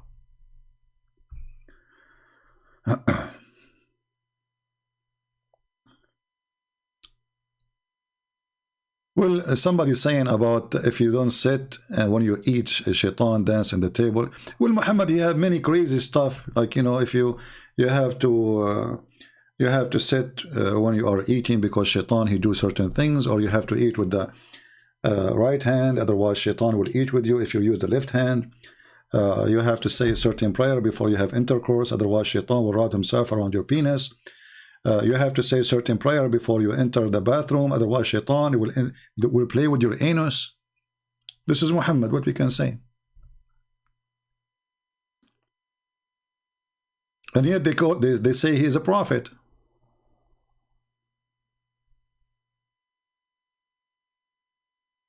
He is a prophet. Like, where is the prophecy of the prophet? How Muhammad is a prophet?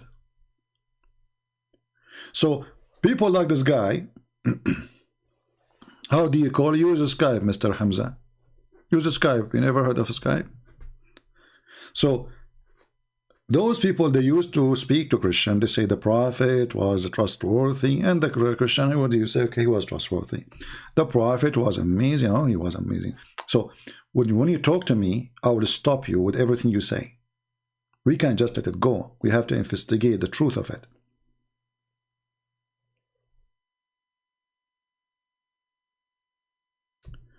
They have to walk on hair string on the judgment day. Well, I mean, this is interpretation. Everyone have his own. But the Muslim, they believe there is something, it's called as-siratul mustaqim. And because the word sirat is not an Arabic word, it's an Aramaic word. So those Abdul, they come with their own, you know, fiction interpretation, and they try to use the Muhammad trying to explain.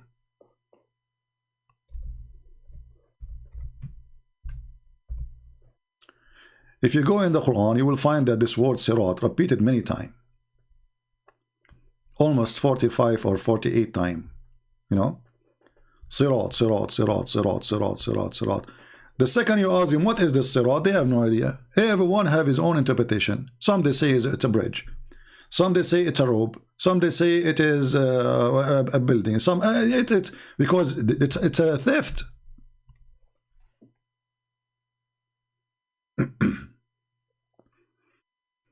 Who's next? Who's next? Actually, even Allah, He is on that bridge. Can you believe it? Inna Rabbi ala siratum mustaqim. How Allah is in that bridge? What He's doing there? And look what they translate the word sirat, straight path. This is chapter 11, verse number 56. You go to the different chapter, the beginning of the Quran, chapter 1, verse number 6. Show us the straight way. Is it really straight way? It's not curvy?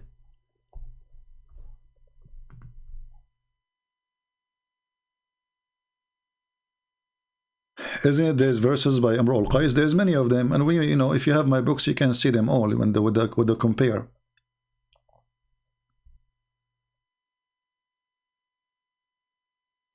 Do we have any Abdul? Mayday, Mayday.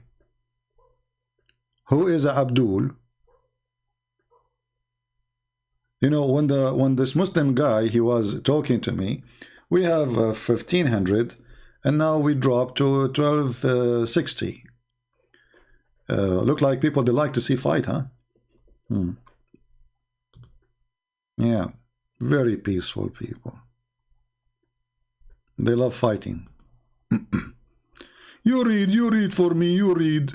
Okay, I'm illiterate like you. Have you ever heard of a prophet? He is illiterate. The Muslims, they say the Bible speak about him. He was illiterate. The Bible speak about illiterate, false prophet. They say we are illiterate because they are lying. They are saying we don't understand. So they claim that they do not understand, so they don't practice.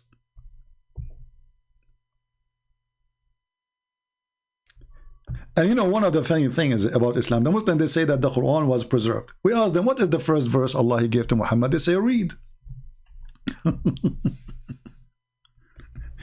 Okay, so so the first verse Allah He gave to Muhammad was wrong?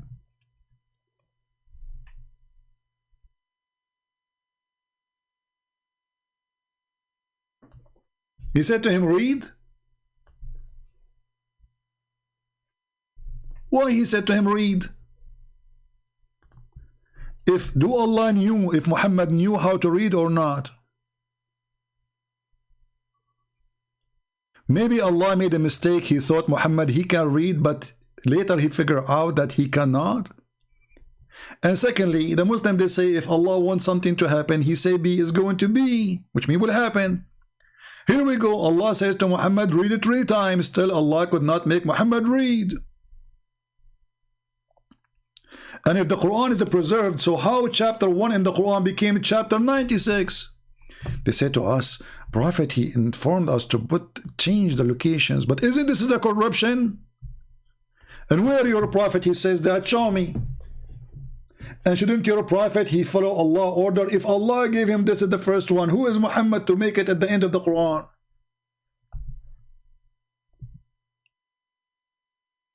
And when Allah, he came to Muhammad and says to him, read, do Allah knew that Muhammad knew how to read or not? If you do not know, what the point of saying to him, read? And look, the Muslim, they try to fix it. They says proclaim. What proclaim mean? Hey Muslims, the word in Arabic, it's not even an Arabic word. It is Aramaic word. Iqra, qarra, wara'a. From you move your lips for what you see. So the Muslim, they decide to fix it. They come and they say the proclaim. How he proclaim? It is an order. Proclaim what? He did not say anything to him yet. You change the translator, you will find totally different translation, brother. Why? Because the Muslims trying to duct tape Muhammad. Let us go to Hilali and Khan. Muslims, they like this guy. Read. Read. Okay, like read what? Did you give him anything to read?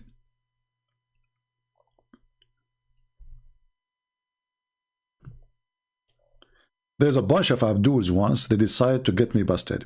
So they made a video, I forgot the name, otherwise it's going to be fun to play it. Said, Christian Prince, Allah, he said to him, read mean recite. Oh, okay. Mean recite. But recitation, it have to be something from the memory. This is the first word, he have nothing in his memory yet. So when you say to a person recite, he have to recite something in his memory. Well, Muhammad did not receive any memory from Allah yet.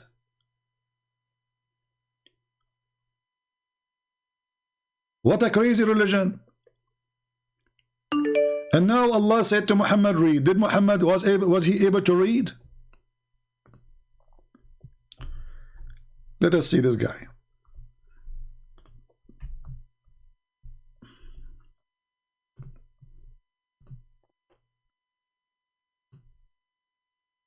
We have a Muhammadan trying to call us.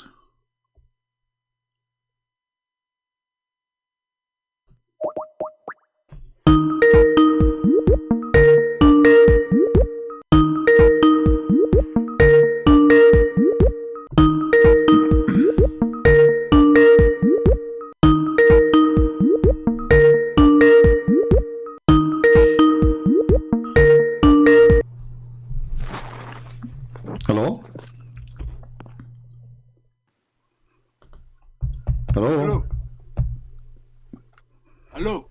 Yes, I hear you. Go ahead. Are you a Muslim? I subscribe first to your Okay. Thank you for calling.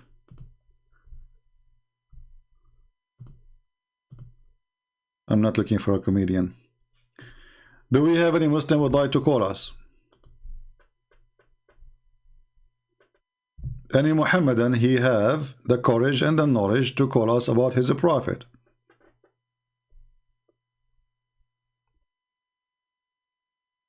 Anyone?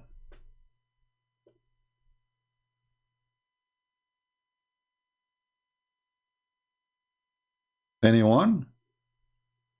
Any two? Read.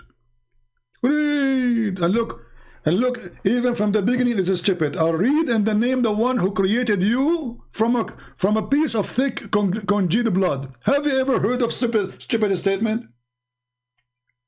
We are created from piece of dead blood? Is that how we are created?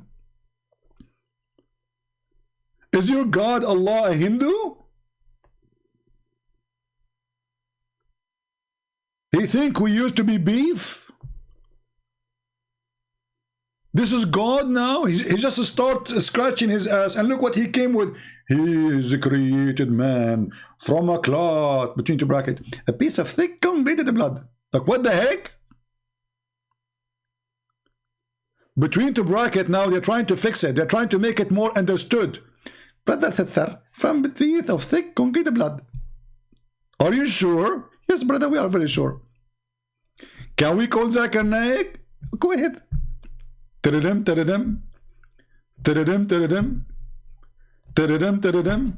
Christian Prince, don't call me. ZakirNaik, we are calling you because you are a doctor and we need now a doctor immediately. Christian Prince, I'm so happy that you are dying. ZakirNaik, I'm not dying, don't worry. This is doctor, we need a doctor for consultation. Christian Prince, I'm so happy that you are sick. ZakirNaik, I'm not sick, I'm not dying. I'm just going to ask you about a consultation. Christian Prince, you just said you are calling me because you need a doctor. That means that's a good sign. Alhamdulillah, Allah is killing you. ZakirNaik, listen, Allah is not killing me. I am live on air and everybody is laughing at you. You are an idiot. Stop being an idiot. Be a doctor for one time in your life. Christian Prince, I can show you my degree, and I am a doctor. I graduated from India. ZakirNaik, I don't know where you got it from, but you are an idiot. Unless you prove me wrong. Okay, go ahead. So when Allah, he says he created the man from a clot, and that is a congealed blood. How in the world this has happened? Christian Prince, first of all, show me your face. Show me your faith. Okay, ZakirNaik, we are talking about the Quran now. What does this have to do with my face and my bum and what's wrong with you? Christian Prince, first of all, I'm busy right now, I'm eating. And I cannot talk to you because you're a kafir. Like ZakirNaik, a second ago you were a doctor and you are excited and I'm dying and I am sick and you are thanking Allah for my death. And now you cannot answer how in the world the Quran says such a stupid thing. Christian Prince, first of all, I'm going to warn you. First of all, I want to invite you to Pakistan. In there, I welcome you, very warm welcoming. ZakirNaik, you want to invite me to Pakistan? What will we do there? Are we going to go to Mut'a? Christian Prince, behavior theft. Mut'a is forbidden. ZakirNaik, he allow it. Exactly. And then he forbid it. Exactly. And then he allow it. Exactly. And then he forbid it. Exactly. And then he forbid it. And then exactly. And what's wrong with your prophet? Why he allow it, forbid it, allow it, forbid it, allow it? That's mean he is confused. And I'm confused about it too. So we can do it. Christian Prince, I'm very respectable man. I don't do mut'a, I rent women. Zakir, you rent women. Christian Prince, mut'a is a form of renting. So when you remove mut'a, you are renting. For how day you can rent her? It depends. Like 1 day? It depends. 2 days? It depends.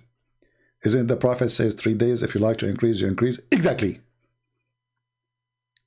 Zakir, are you going now to explain to me the verse in the Quran, chapter 96, verse number 2 or not? Christian Prince, first of all, I can't hear you. Zakir, come on. Chapter 96, verse number 2. Christian Prince, are you there? Zakir, for the sake of the shin of Allah, you hear me very well. I can hear your fall. Here we go. I heard it. So why you will not read for us 96:2, explaining how stupid the Quran is? You're a doctor. Go ahead. Christian Prince, are you there? Christian Prince, I can't hear you. I'm here. I can hear you. Sorry, I'm going to hang up. ZakirNaik, don't do that to me. Now, come on. People are, this is embarrassing for Islam. Christian Prince, I'm hearing you. ZakirNaik is gone. Who is a Muslim when I call us and tell us how in the world that Allah, He created us from a clot of dead blood? This is the first verses Muhammad received? Science. Science, right away. Takbir. Take a beer.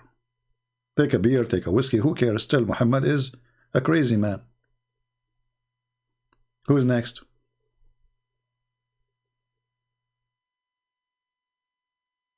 Stop, I'm dying. Here we go. They will accuse me of killing some people now because they are dying from laughing. And just wait in the comment section, you will see some Muslims saying, this is not a true ZakirNaik. This is somebody have his voice. Can you believe it? They make videos to expose me. Suppose says, this is not ZakirNaik. Smart. Unbelievable. Super. I mean, this religion make you smart. The Muslim, they discover that this is not a true ZakirNaik. I feel bad now. I thought it was. Do we have any brave Abdul? I hope I'm not insulting when I say brave Abdul.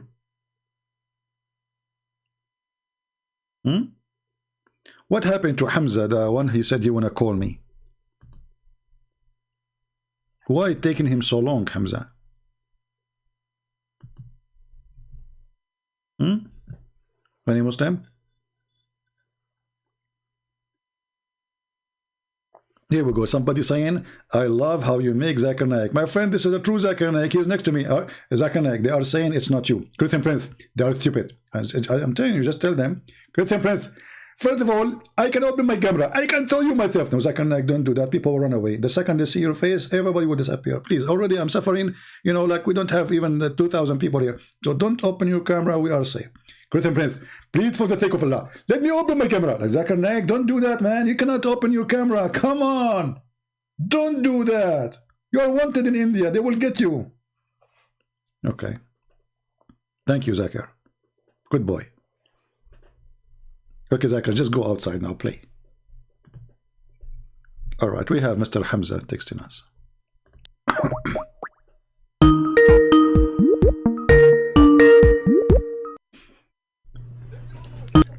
Hello? Hello? Mute YouTube, yeah, Hamza. Hello? Can you hear me? Yes, I hear you. Go ahead, my friend. What do you want to say to us? You're live on air.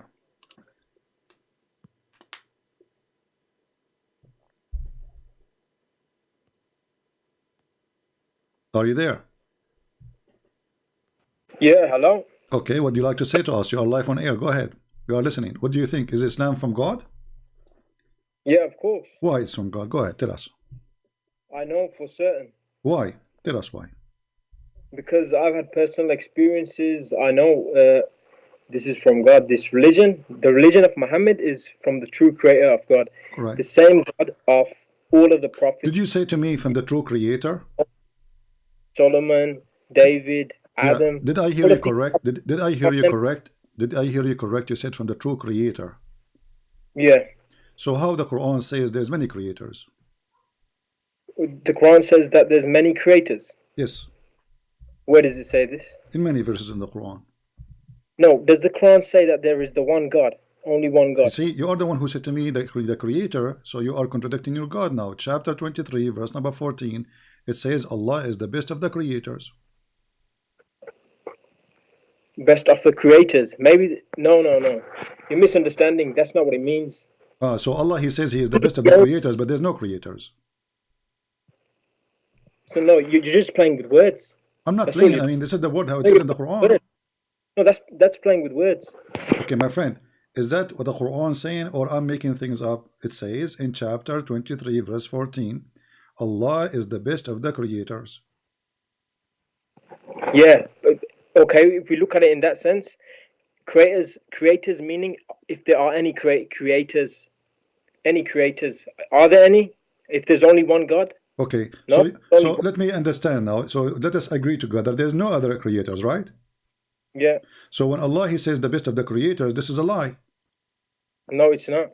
Because how he say, if I am the only student in the classroom, and then I say to my mother, hey mother, oh, I got the number 1 grade, okay. I am the best of the student, but there's no other students. That's mean I'm lying.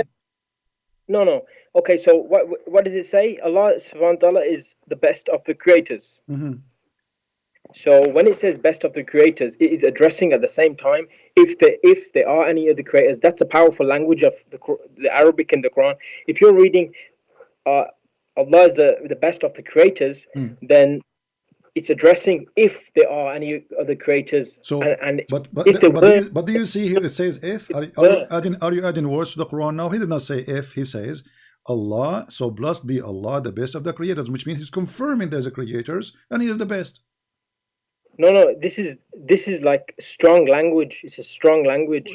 How strong it is? Okay, exactly. It says, guys, it's a strong language. A strong language, it says he is the best of the creators. So if there's only one creator, he is using a wrong language. This is strong language in a wrong location, because if he is the only creator, then there is no other creator. So this is a phrase which is fraud.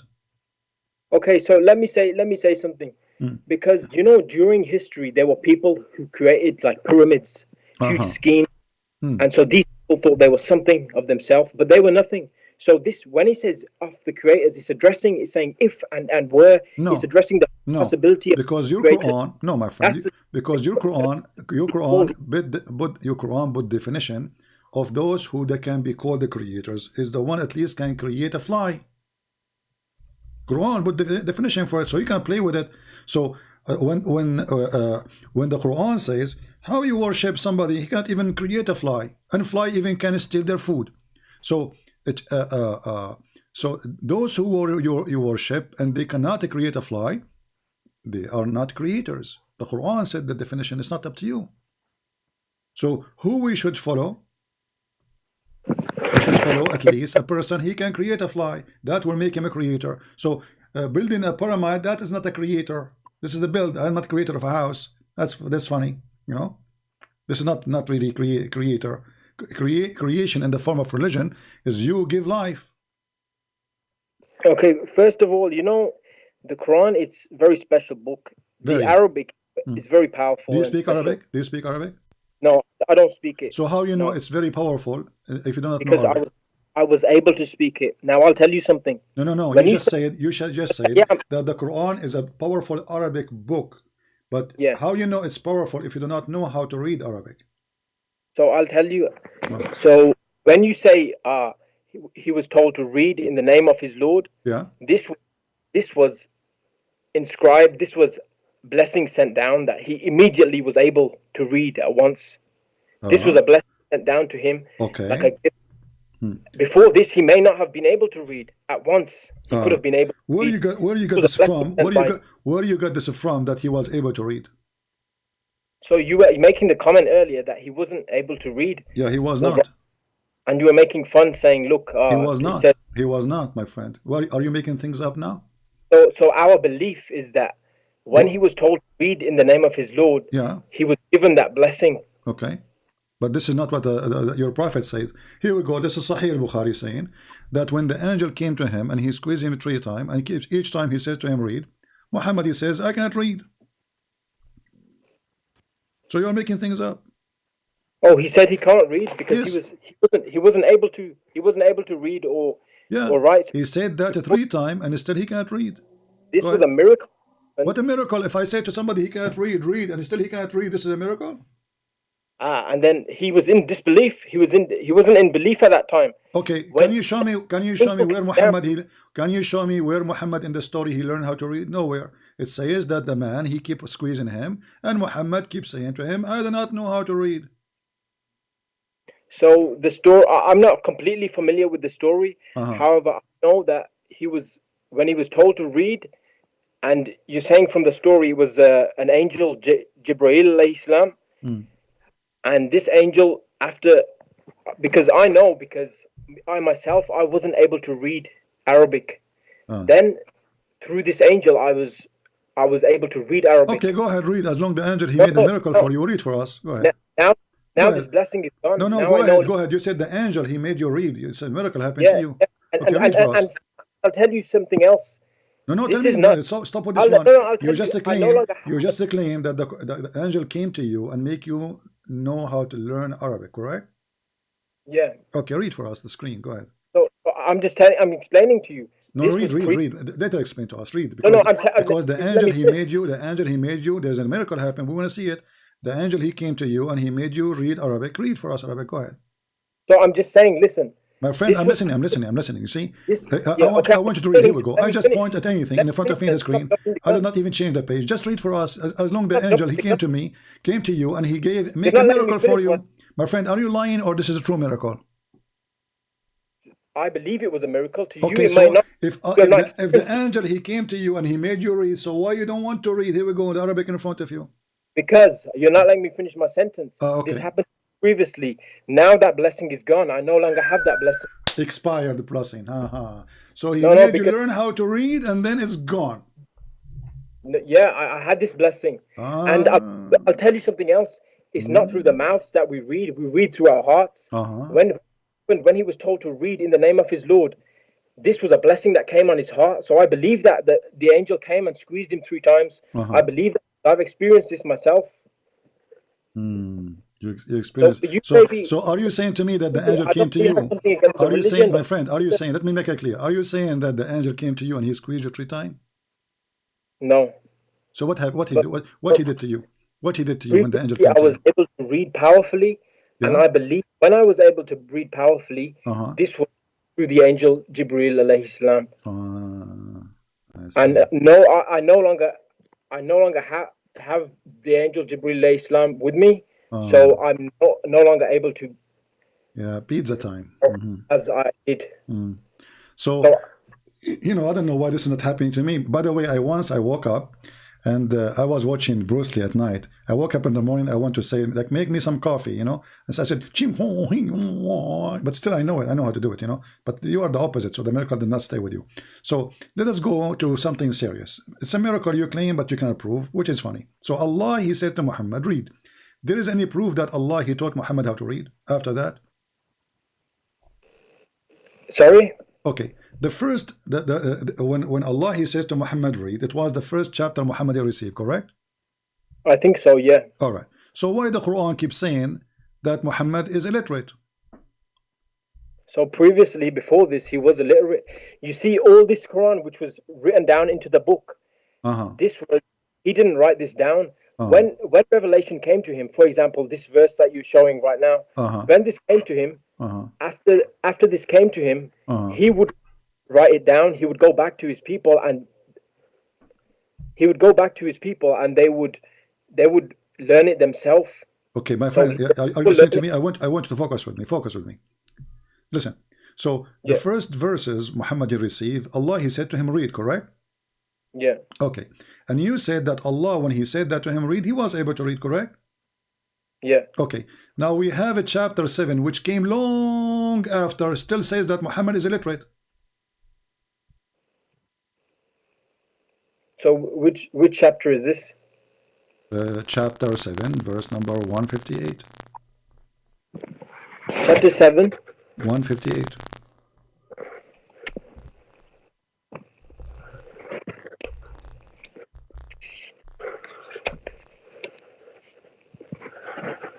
So it says, say, O Muhammad, O mankind, indeed I am the messenger of Allah to you all. From him to whom belongs the dominion of the heavens and the earth. There is no deity except him. He gives life and causes death. So believe in Allah and his messenger, the unlettered prophet, who believes in Allah and his words, and follow him that you may be God. So he is illiterate or not? It says unlettered in this version that I have. Yeah. So he is what? He can read or he cannot read? So when it says here unlettered, it says unlettered. So he was, that was what he was. He was. No, it says he is illiterate still. Yeah, he was. He was. Do you see the word he was? Do you see the word he was? In your translation, to be honest, do you see the word he was? It's getting very blurry. But I can hear what you're saying. It's blurry. In your translation, does it say he was illiterate? No, it says the unlettered prophet. Okay, so he is illiterate still. Otherwise, it's going to say he was. So here it says he's the unlettered.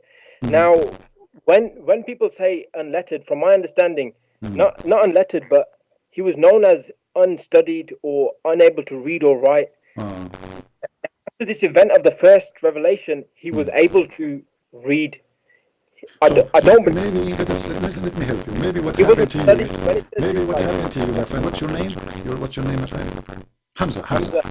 So Hamza, maybe what happened to Muhammad is the same what happened to you. The angel came to him, squeezed him. He was able to read, and then he blessing his mouth. What do you think? No, I don't believe so. So why the Quran saying he's illiterate? Doesn't say he was illiterate. He was an illiterate man. This is like, can you call me back because it's getting blurry. The line is getting blurry. Yeah. Okay. We'll add some salt. Okay, no problem. I will call you back. Yeah, the line is getting blurry. Yeah. Getting blurry. As of playing a movie, I don't know. What blurry for what? We hear you fine. Let us call him back.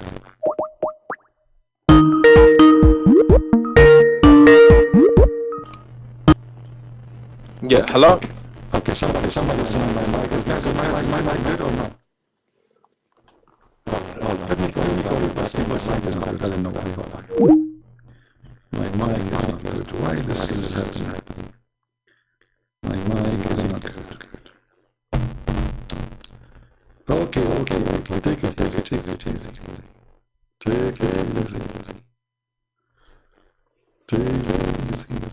Jabril is squeezing me on my mic.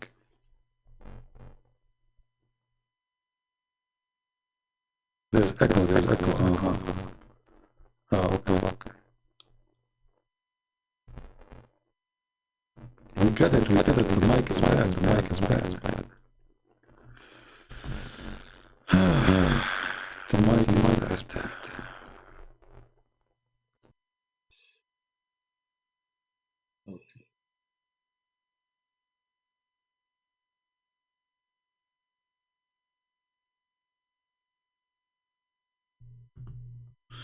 All right, is it better now? Mayday. Is it better now? That's my mic became a story. I will make Quran. It's called your mic. What's wrong with the echo? You know, Allah, He speak with echo. Don't you see me in my hijab video? It says, and then I'll just call him. Okay, so now it's fine. Okay, I don't know why this is happening. Maybe I need to buy a new mic. I just bought this mic last year, I think.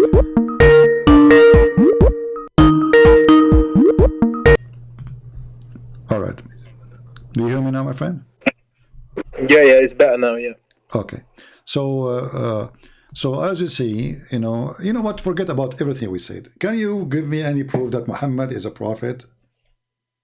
No, I can't give you proof. You cannot? I can't give a miracle or proof, but neither can we do that for any of the prophets. This is about faith. Do Muhammad have faith? Of course. But the Quran, he says he don't have faith. The Quran says that Muhammad didn't have faith. Yes. I don't think it says that. Okay, let's see. The Quran says that Muhammad, he don't believe he is a prophet, and Allah, he was asking him to go and ask the Christians and the Jews. Chapter 10, verse number 94.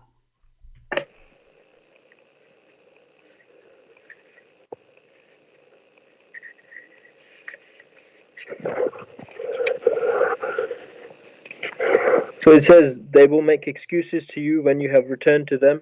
No, here, sorry. Here, chapter 90, verse number 94. Which chapter? 94. Chapter 94. Yeah.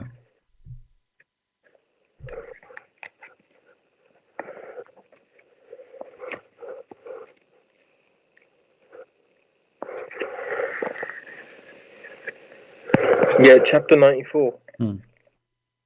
So do Muhammad have faith that he is a prophet or not?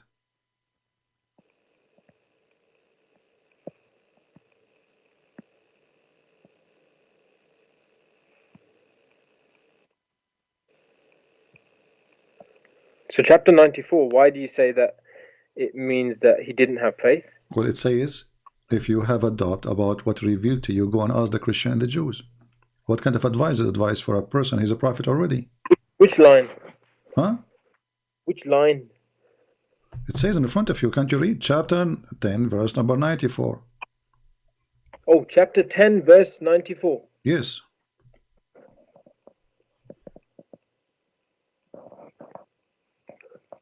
Sorry.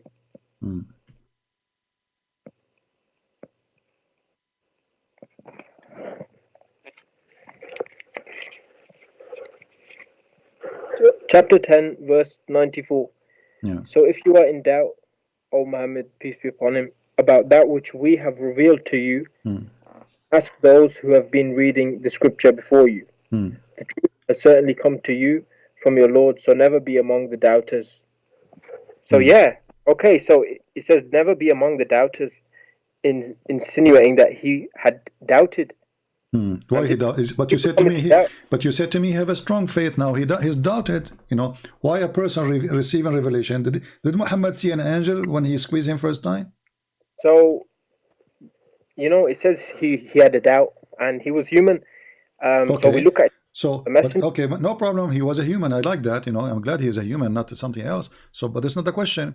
Did Muhammad see an angel when he squeezed him first time? When he came to him and said to him, "Read"? I don't know that account. What do you mean? You are the one who told me about it. You said, you know, he came to him and he squeezed him 3 times and he made him read. Now you do not know it? I know about the first verse. It says read.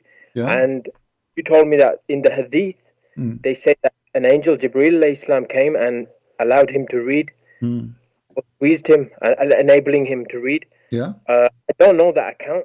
I know that the Quran, if you go by the Quran, this is the most accurate. No, we know the account because your prophet, he told the story and registered in Sahih al-Bukhari. Yeah, so, I don't know. Okay, so do you believe that angel came to Muhammad for true or not? Oh, certainly. Okay, so why Muhammad himself, he don't believe it? So why Muhammad don't believe it? So he had a doubt. Okay, you are a person who never saw the angel and you don't have a doubt, and then Muhammad is the one who saw the angel. The angel squeezed him 3 times. And already he's a prophet. He received 51 chapter already, because this is chapter 10 is chapter 51 according to Revelation. So now Muhammad, in the middle of his prophethood, he received 51 chapter already out of 114, and now he have a doubt about he is prophet or not. So I'll tell you something from memory. I don't know this specific scenario, But I'm just reading. It says he was in a doubt. He had a doubt, and this is this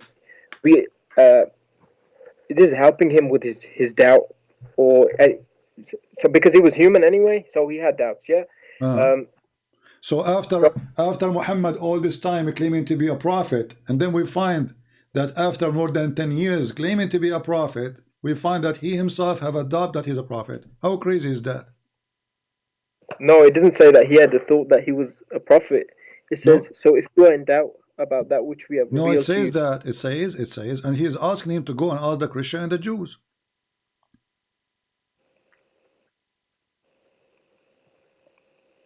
Those who have been reading the scripture before you. Yeah, the Christian and the Jews, the people of the book. But then following that, if you believe that line, the following line says, the truth has certainly come to you from your Lord.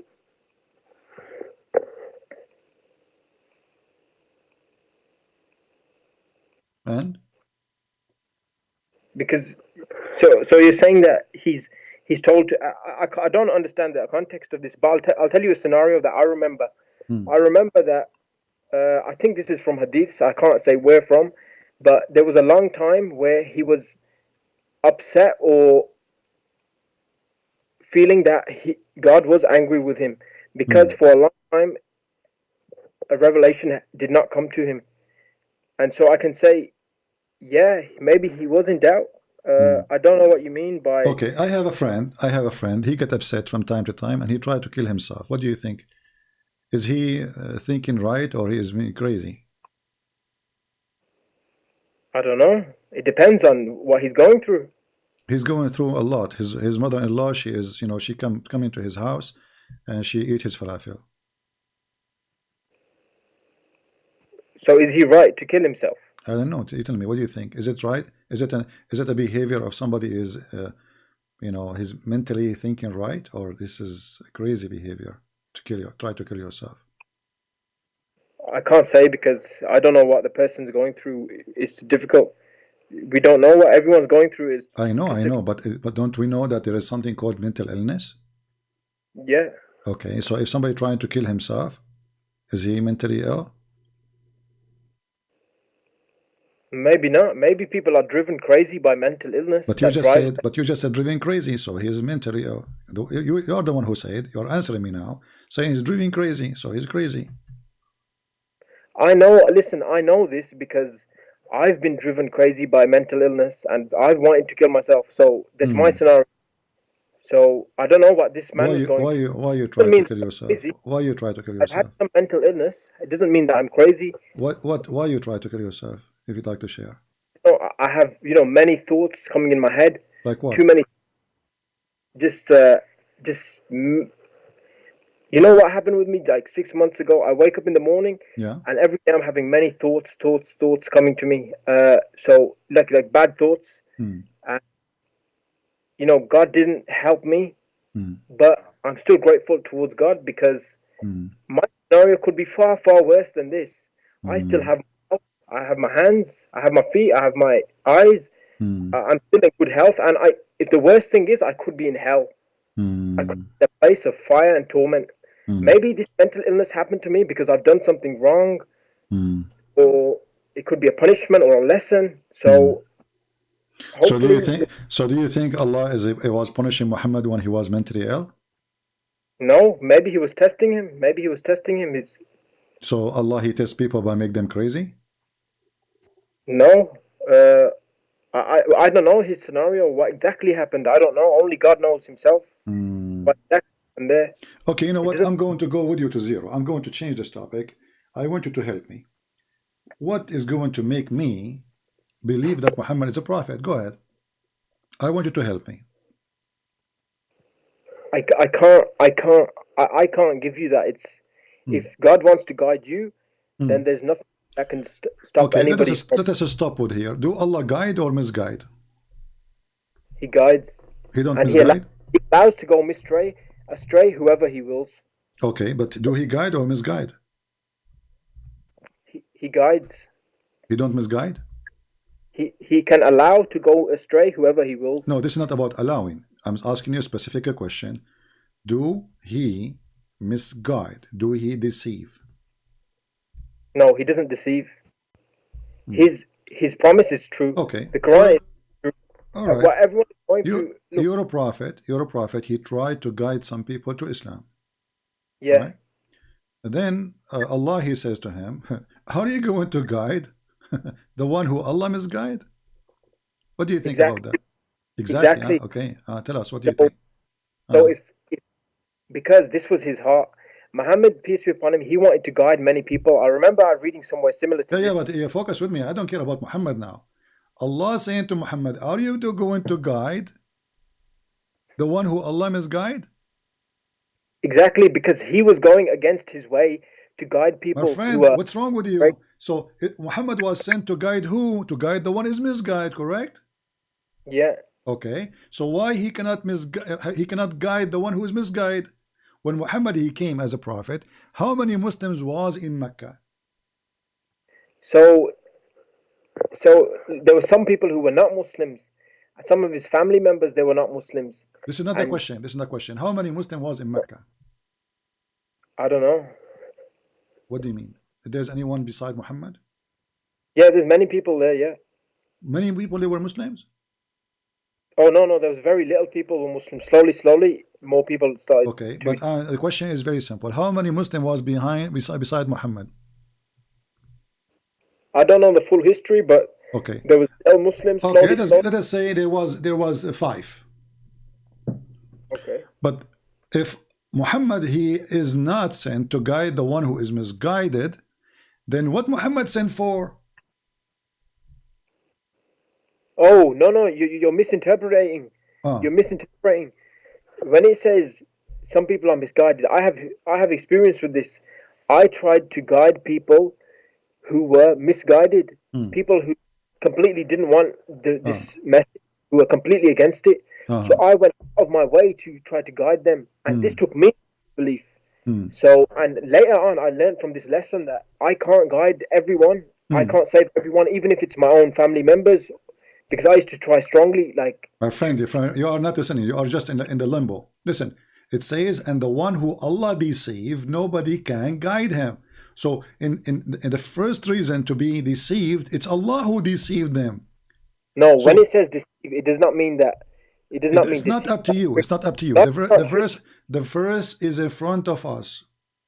Who's ever Allah he deceived, none can guide him. So who is the one who made you deceive first? Allah. So where does it say? Which verse? Chapter 7, verse 186.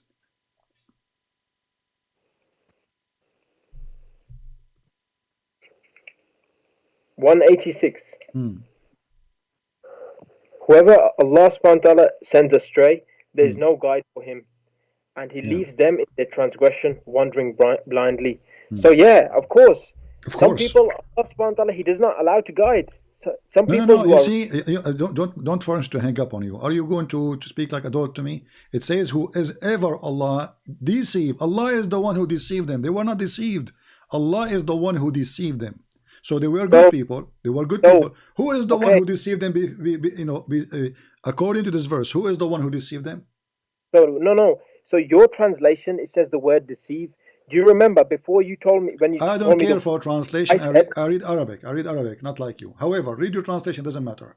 So mine says sends astray. Whoever. Okay. So they were not astray. In order to send somebody astray, that means he was not astray, correct? Sorry. In order to send somebody astray, yeah, that means he was not astray.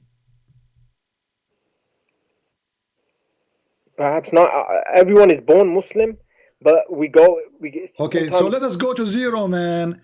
The one who Allah sent astray, he was astray when he sent him astray, or he was not astray? Okay, so I'll tell you. So it depends on the person. Some people. Take care. Take care, my friend. Oh boy.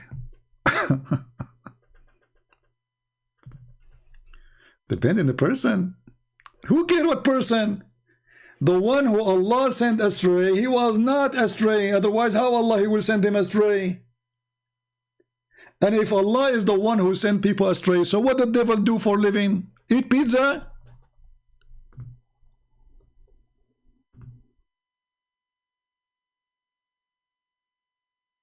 Where does people coming to me from?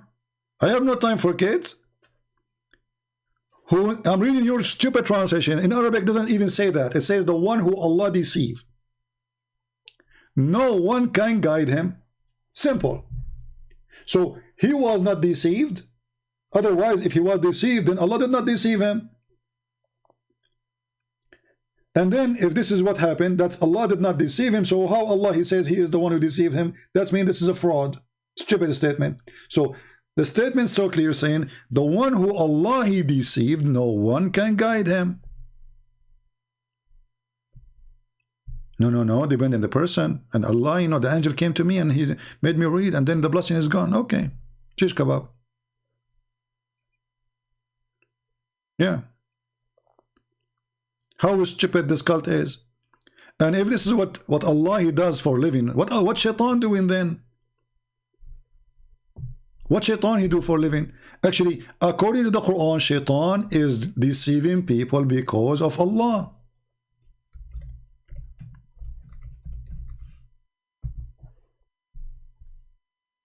Read carefully. This is your Quran.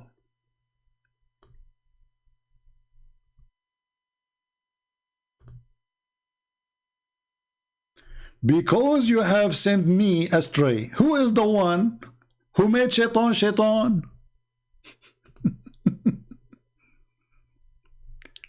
Who is the one who deceived shaitan? Do you see it, Muslims? Allah.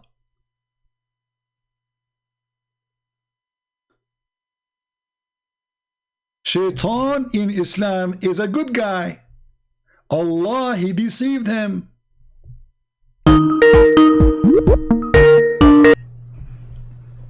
Hello? Yes. Go ahead, my friend. You speak Arabic and your name is Abdul Mumit Abdul Dar. Can you translate your name for us? It doesn't matter. Look. No, it matters. No, it matters. I want you to translate because this is a very disgusting name to call it for God. Translate for me Abdul Mumit Abdul Dar. Abdul Mumit means the slave of the killer. Okay. And Abdul Dar? The slave of the one who does bad things. Bad things. So you are the slave of the one who do bad things. Yes. And that is Allah. Yes. Okay, go ahead. So you were saying that, I don't remember what you said, but basically you said that Allah misguides people, yes? Right. Okay.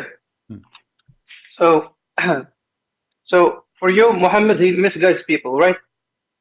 Allah, he misguides people. Muhammad is just a fool. He's just a messenger of God, yes? No, he's not a messenger of God. He's a messenger of shaitan. You are just told me. You are just told me that Allah is the one who killed the killer. You are the slave of the killer and slave of the one who do bad. That is shaitan. Yeah, but who created shaitan? No, but you are the slave of the one who do bad. And this is one of the names of your God, right? Allah is the one who do bad. I appreciate your honesty in translation. And now, who is the one who deceive people, Allah or shaitan? Both. Well, the shaitan says that Allah deceives shaitan, and shaitan is just deceived, correct? Yes. Okay. So if a shaitan is deceived by Allah, and I am deceived by shaitan, and I am deceived by Allah, and you are the one who said both, that means the real deceiver, the big deceiver is Allah. But for you, this is all Muhammad who said that. He's faking this, right? Who is faking this? It's Muhammad who created the Quran for you. I want you to tell me what Islam teaching you, regardless now if Muhammad is faking it or not. So do you agree that shaitan is a victim of Allah? Allah deceived him? And Allah I agree. Okay, so if shaitan was deceived by Allah, why shaitan is bad then? Because he also deceives people. Yeah, but he is deceived himself by the deceiver, Allah. So he is a victim of the big deceiver. So I am deceived, and then because I'm deceived, I will, as a result of my being deceived, I will deceive people whatever I say. So here you see that Allah is the biggest deceiver. He is shaitan. Yeah, that's my belief. Now let's go to your belief. So you believe that Allah is shaitan? I believe that Allah misguides people, yes. No, you believe Allah is shaitan. No, he's not shaitan, he created shaitan. No, this is what I said to you. Okay, let's go back to zero. So shaitan was deceived by Allah and you agreed. That means shaitan was a good guy, correct? He used to be a good guy, yes. Okay, who made him a bad guy? God. Who is God? What's his name? Allah. Okay, why Allah he made him a bad guy? Because he wants to. Why is that? He wants to. God does whatever he wants. He's almighty. Okay, so your God is not good then. Yeah, you could say that. From our perspective, you could say that that doesn't look correct. I don't know, what do you mean? So are you saying that your God Allah is evil? He looks evil to us, but we might not comprehend exactly why he does certain things. So do you comprehend shaitan is evil, or you don't comprehend shaitan is evil? I comprehend. Do you comprehend that Jesus created I'm asking Satan? you, hold on. So no, it's my turn to ask. It's my turn to ask. How come you comprehend shaitan is evil, but you cannot comprehend Allah? Because my brain is limited. We have limited brain capacity. Okay, but you are the one with your limited brain capacity. You are the one who agreed that Allah is evil. Yeah, I said I agree with you. He looks from our perspective that he is evil. Okay, so you as a Muslim, from your perspective, you see Allah is evil. So what is the difference between Allah and shaitan? They're different beings. Allah can do good sometimes, but Satan, he does only bad things. Okay, did you just say that shaitan, he do only bad things? Yes. Okay, so how come your prophet, he said that shaitan, he ordered him to do good things? No, that's Al-Qarin, it's not shaitan. This is who? Al-Qarin. But this is shaitan. Yeah, I was talking about Iblis, not like the species of what species? What species? Isn't it the devil? Here we go. This is your prophet says the devil in the hadith. No, each person in Islam, the belief is... You speak Arabic, I speak Arabic. فَإِنَّ الشَّيْطَانَ يَجْرِي فِي أَحَدِكُمْ مَجْرَى الدَّمِ. Translate. And then he says, do you have a qareen? He says you and even me, right? So the one who is the qareen, so the one is the qareen is the shaitan, correct? It's not Iblis. It's a shaitan, not the shaitan. Okay, not Iblis. Who is Iblis then? Iblis is like their master. He's the master Satan. Is he the master or the father? He's both, actually. So is he the father of all Satans? Yeah. Okay, how he have kids? They say that he lays eggs. He has like a penis in his right thigh. Okay. And a vagina in his left, and he... All right. So Allah, he created one shaitan, and when he created him with penis in the right thigh and a vagina in the left thigh. If there is any proof of that? No. So why you Muslim believe in such a thing? It's the best they could do. I don't know if they heard it from the Prophet. I don't know. I don't even remember if it's a weak or strong hadith, this one. Okay. So if not is true, not as strong, then how shaitan he got his kids?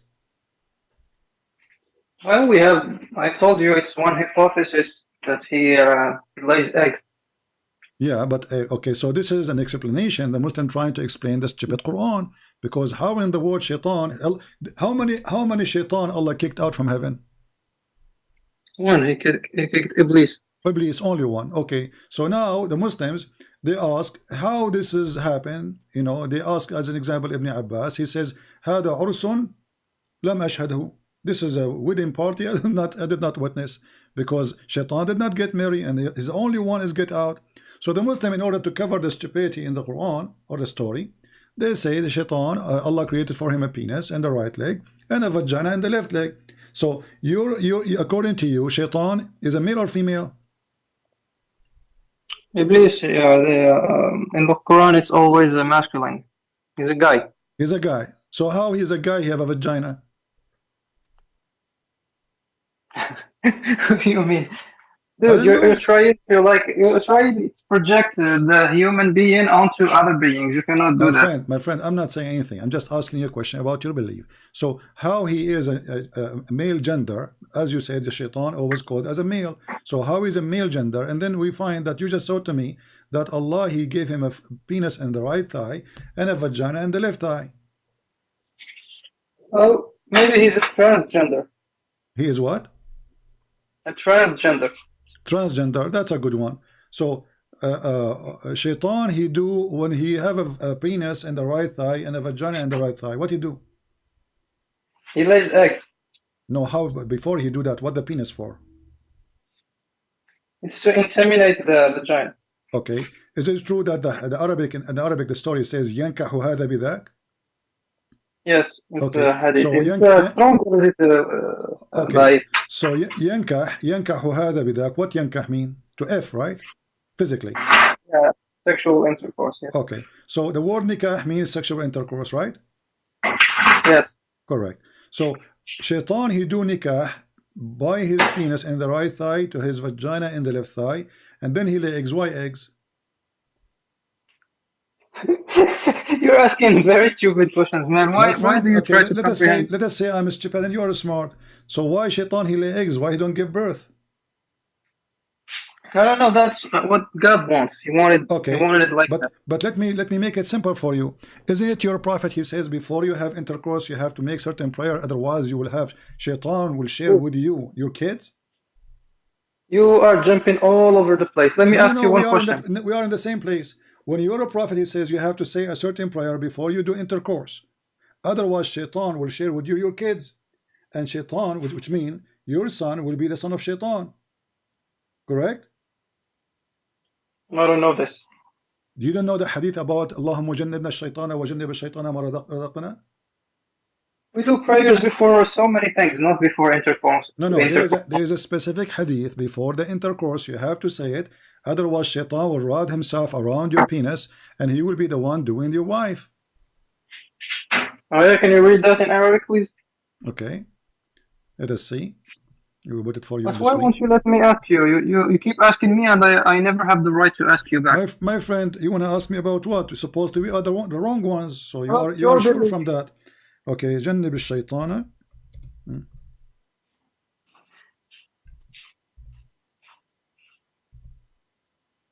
All right. Here we go. This is the hadith. Let us see.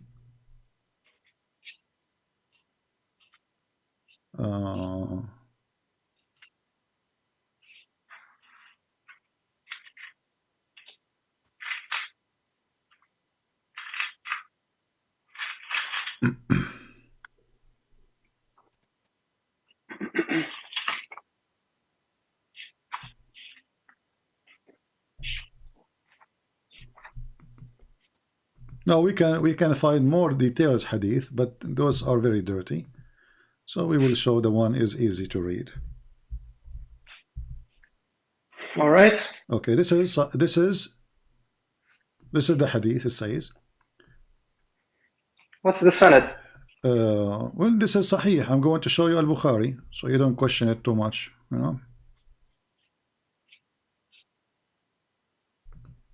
This is Al-Bukhari, hadith number 141.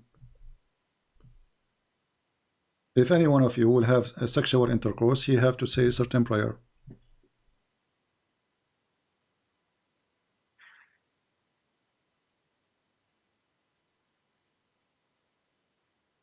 Shaitan will sleep with your wife, and different hadith says he will round himself around the man's private part, and he will be doing the wife. Protection. Huh? Just a protection. Yeah, he will be like a condom.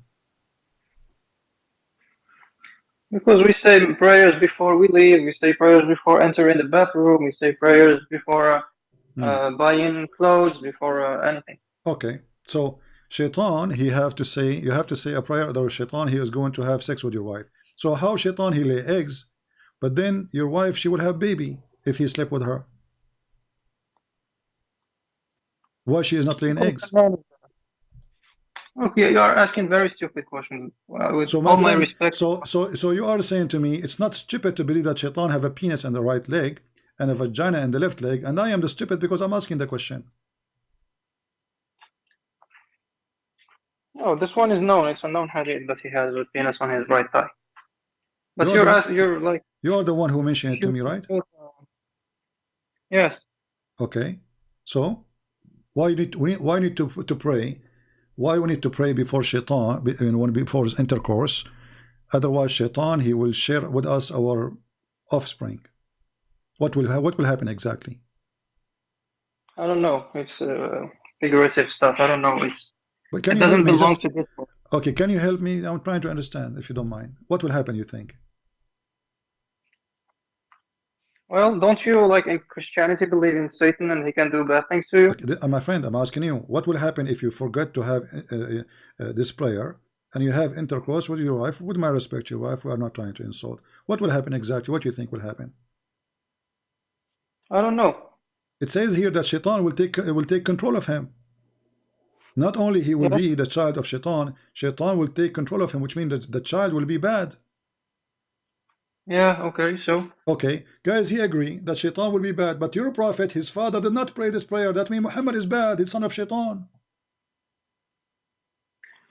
Dude, it's only a protection. My friend, it's protection. Okay, I go with you, protection, and I ask you, if you do not do this prayer, he will be bad. You agreed. So your prophet father, he did not say this prayer. He never heard of it. He's a kafir anyway. So that's mean. No, it's not he will be bad. He might be bad. No, he will be bad. He will be bad. The Quran confirm it.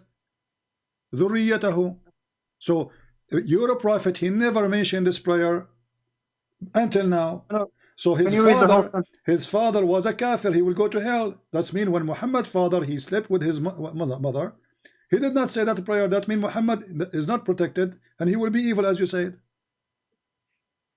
Can you read the whole sentence in Arabic, please? Our friend, you know Arabic, right? Read it in front of you. لو أن أحدكم إذا أتى أهله قال بسم الله. You know, read it in front of you. I need to open my phone.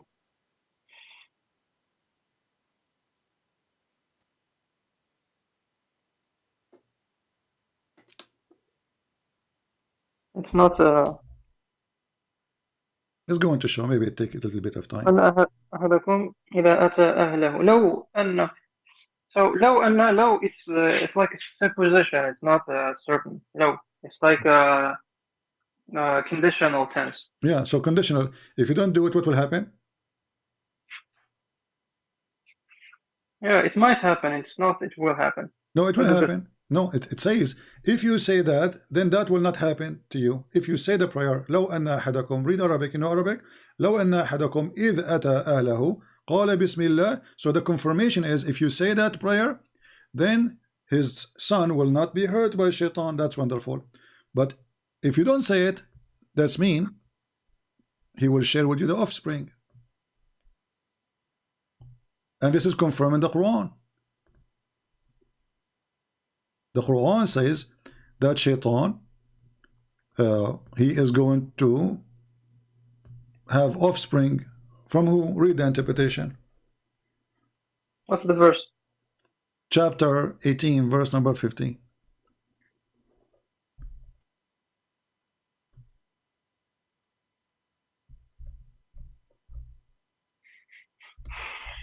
هؤلاء قوم اتخذوا من دونه آلهة لولا يأتون عليهم بسلطان بين فمن أظلم ممن افترى على الله كذبا.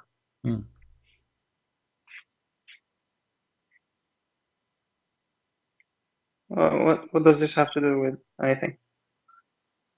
No, you tell me. It says here, you know, are you going to worship him and his children's? What children we are talking about here? Offspring of shaitan, which one? Are they the children from the women, the Muslim women, or they are children from his penis and his eggs? No, I don't get. There is no context here. Yeah, I want to show you here. This is Ibn Abbas, and you speak Arabic. And this is an Islamic statement, and I can show you all the reference you want.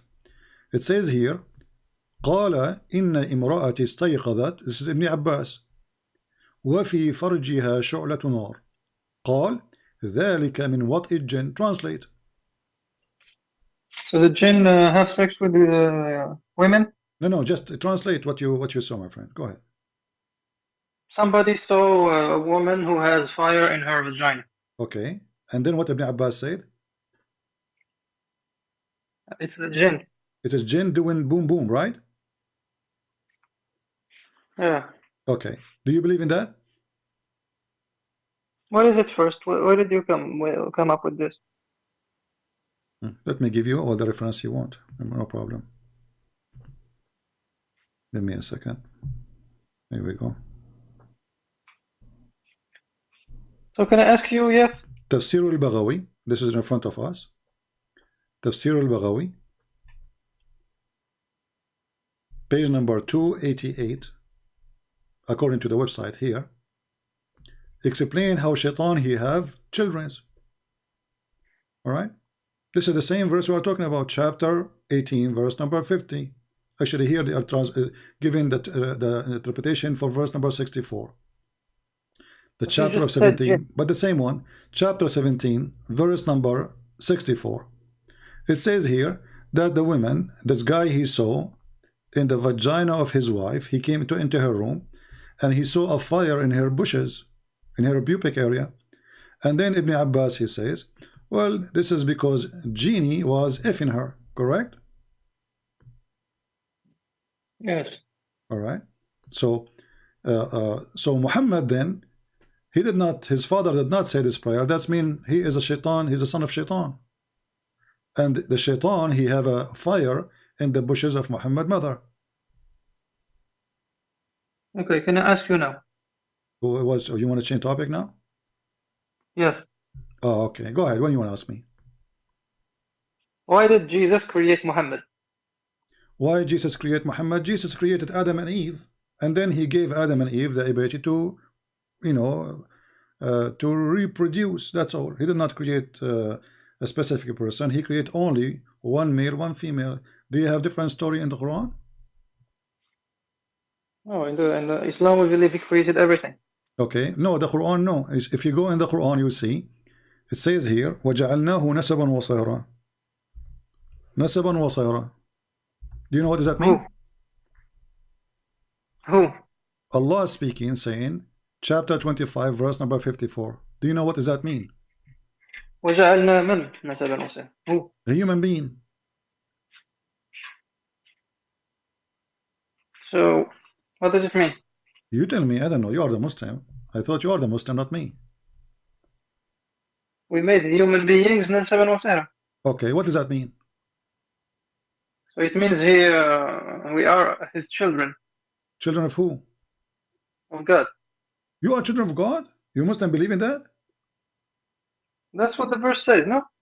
I don't know where you get this from. I don't know. It says it is he who created man from water, and he has appointed for him kindred by blood and kindred by marriage.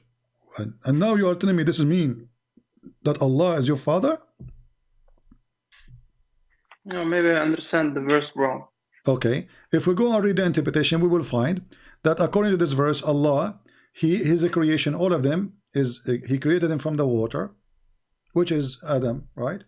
But the water here presents sperm. Was Adam created from sperm? No.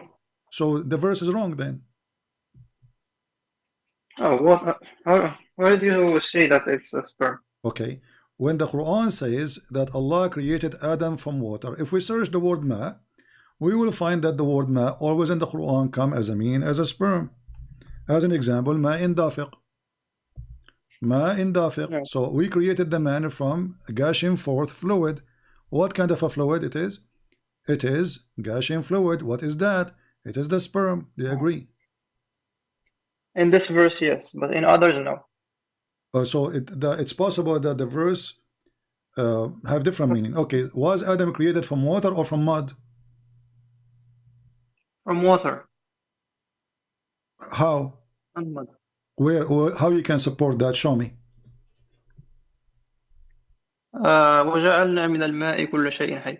Okay, وَجَعَلْنَا مِنَ الْمَاءِ كُلَّ شَيْءٍ حَيٍّ, and we made it from the water every living thing. Is the angels made from water? Yes. Angels are made from water?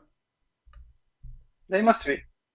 I thought they are made from alive. I thought they are made from light. Light and water.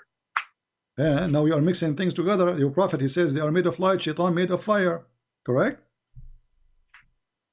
Yes. Okay, so Allah is wrong. Not every living thing according to Islam is from water, because shaitan, at least, he is not made of water. He's from fire, and fire is not water. Now we go back to zero. When you say to me that Allah, he made everything from water, and the Quran says Allah created Adam from water, but then we will find that Adam wasn't created from water. Adam was created from dust. From dust? From mud, you mean? Well, isn't it? So it's not water. You say water. If we say water, that means it was water alone. If we say water and dust mixed together, that will not be water alone. No. Are you created from water alone? Are you just water? No. There's okay. More. So this is wrong. So when Allah, he says we created everything from water, that's false. Specifically, especially when we talk about Adam and Eve, because Adam was not created from water, so the Quran cannot be from God. No, because mud has water in it. No problem. So if we have water in it, doesn't mean that this is created from water. That's wrong. That's false information. If I buy a product and then they say to me, it says in the box, it says contain water. So if I open it, I should not find anything except the water. Do you agree? I don't agree. You don't agree. So if Allah, he says it's made from water, then we open it, we find it many things, not only water. That means this is false information. No, it's not. It's incomplete information. Incomplete. I like that, guys. Did he say incomplete? Did Allah complete? Yes. Did he give us incomplete, or he completed the information? When it comes to creating from water, he gave us incomplete information. Oh, so when it's come to only the water, he gave us incomplete. Can you give me one thing Allah he gave it was complete? I don't know off the top of my head. Okay. Did Allah, he says he completed your religion for you? Yeah. اليوم أتممت لكم دينكم. All right. Which day is that? What do you mean, which day? Well, which day? Because it says today, I completed your religion for you. Friday? Friday. That's wonderful. Guys, Allah, he completed Islam Friday. That's wonderful. So why Allah, he, when you Muslim, you say he completed Friday, that means he finished working and he takes Sabbath as holiday, right? No. So he was working until Friday, according to you. No, he's always working. He's always working? Yeah. Oh, okay. Yeah. So when he said he completed my religion for you, what he is doing after that, after he completed? He's managing the whole universe, man. Okay, that's a good thing. He is managing. So now Allah, he says, I completed, but this is in the beginning of the Quran. No, because the order of the surahs is not. So so you are saying this is Quran that we have today is screwed up. This should be at the end of the Quran, correct? Yeah, it's shuffled. Okay, so this verse should be at the end of the Quran. Who is the one who changed it and he put it here? This is wrong. You don't say the end of the movie when the movie is just in the beginning. I think it's Abu Mus'ab al-Du'ali or something like that. Who? Abu Mus'ab al-Du'ali. Abu Mus'ab al-Du'ali. Oh, okay, not al-Farahidi. Oh, okay. So al-Du'ali is the one who changed location of the verses. Is he God? No. Who allow him to do it? Why you? So you Muslim, you say that we don't allow anyone to change the Quran, and now you are saying to me, a guy, he is not even an Arab, he changed the Quran. He just tried to unify, just like Uthman did. He tried to do. He tried to do what? The stuff that Uthman did. He tried to do what exactly? Uthman he did. What Uthman he did, and what this guy tried to do? Tried to unify the Mus'haf. Unify? Yeah. What do you mean by unify?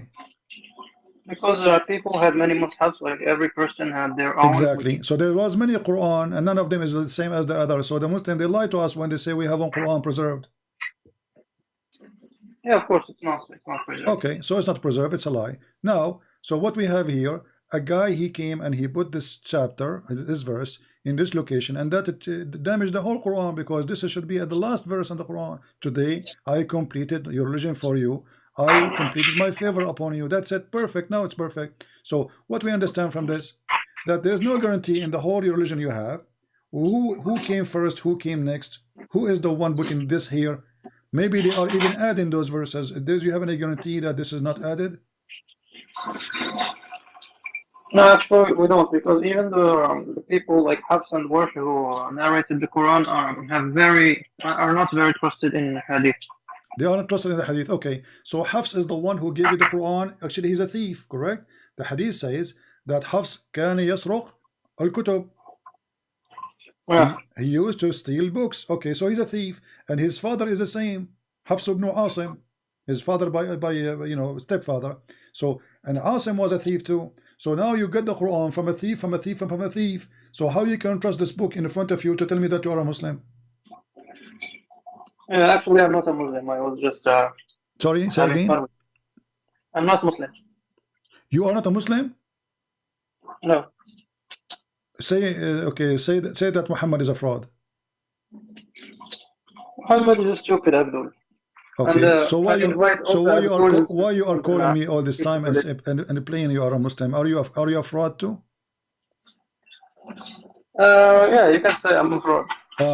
I think you are a Muslim, but because it's embarrassment for you, so you decide to fix all what you said. You say I'm not a Muslim. Is that what happened? No, I'm telling you, I'm not a Muslim, and Muhammad is a stupid Abdul, and I invite all the Abduls to stop defending this stupid religion. Okay, all right. What an idiot. I believe that you are trying to fix it because people, they are laughing at you. Can I ask you about Jesus now?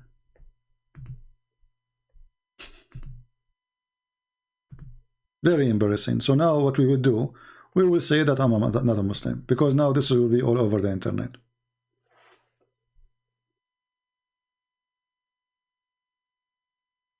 Do we have any Abdul?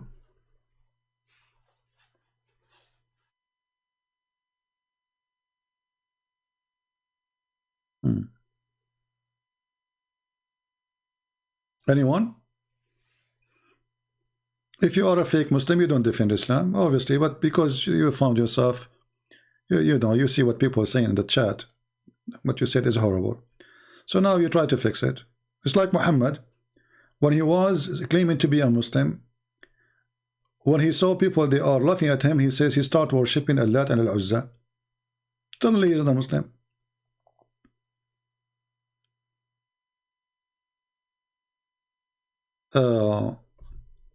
Truth prevail, he is saying. You cannot defend your pagan belief. My friend, it's not us who kiss black stones and go around it and lick it. It's you. I find it very funny. Why you don't call me truth? Let us see who is the pagan. Who accept the challenge? Let us see who is truly a pagan. Who is the one going around a building kissing his stones, and he believed that the stone erased his sin? Who is the pagan? We don't have such a garbage. It's you who's pagan, and the Quran confirm it. Who is the stone kisser? It's you. People, I will remind you, tomorrow we will have our first Bible study in my other account. We have it in the pinned message, and the admin, they will post the link for you if you like to join us. So if you care, feel free to join us. And as a first study for the Bible tomorrow we will do is about the Christmas. Do we have any brave Muslim?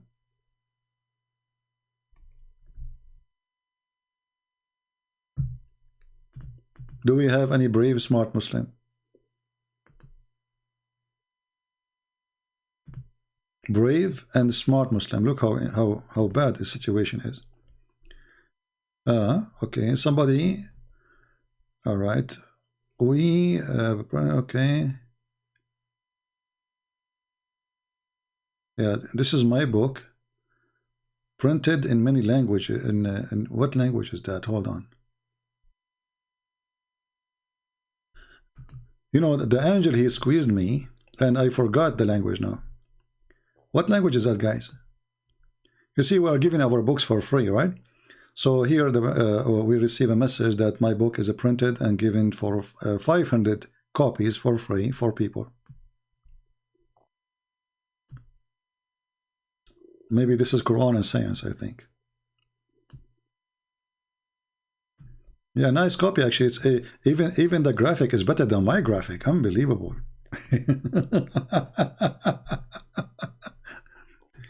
You know, I'm so happy that my books is going around the world, and this is the blessing of not to be greedy and going after money.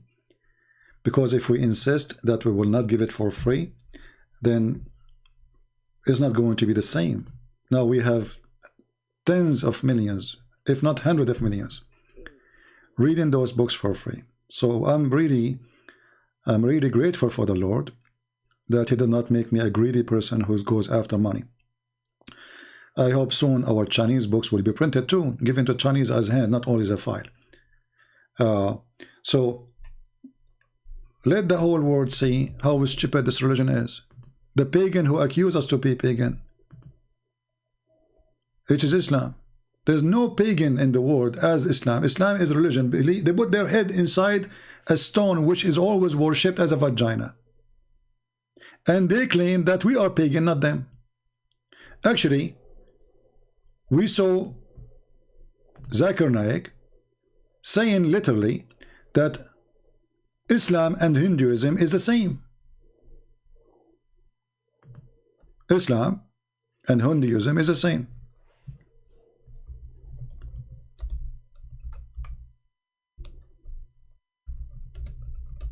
Even he quoted the Hindu scriptures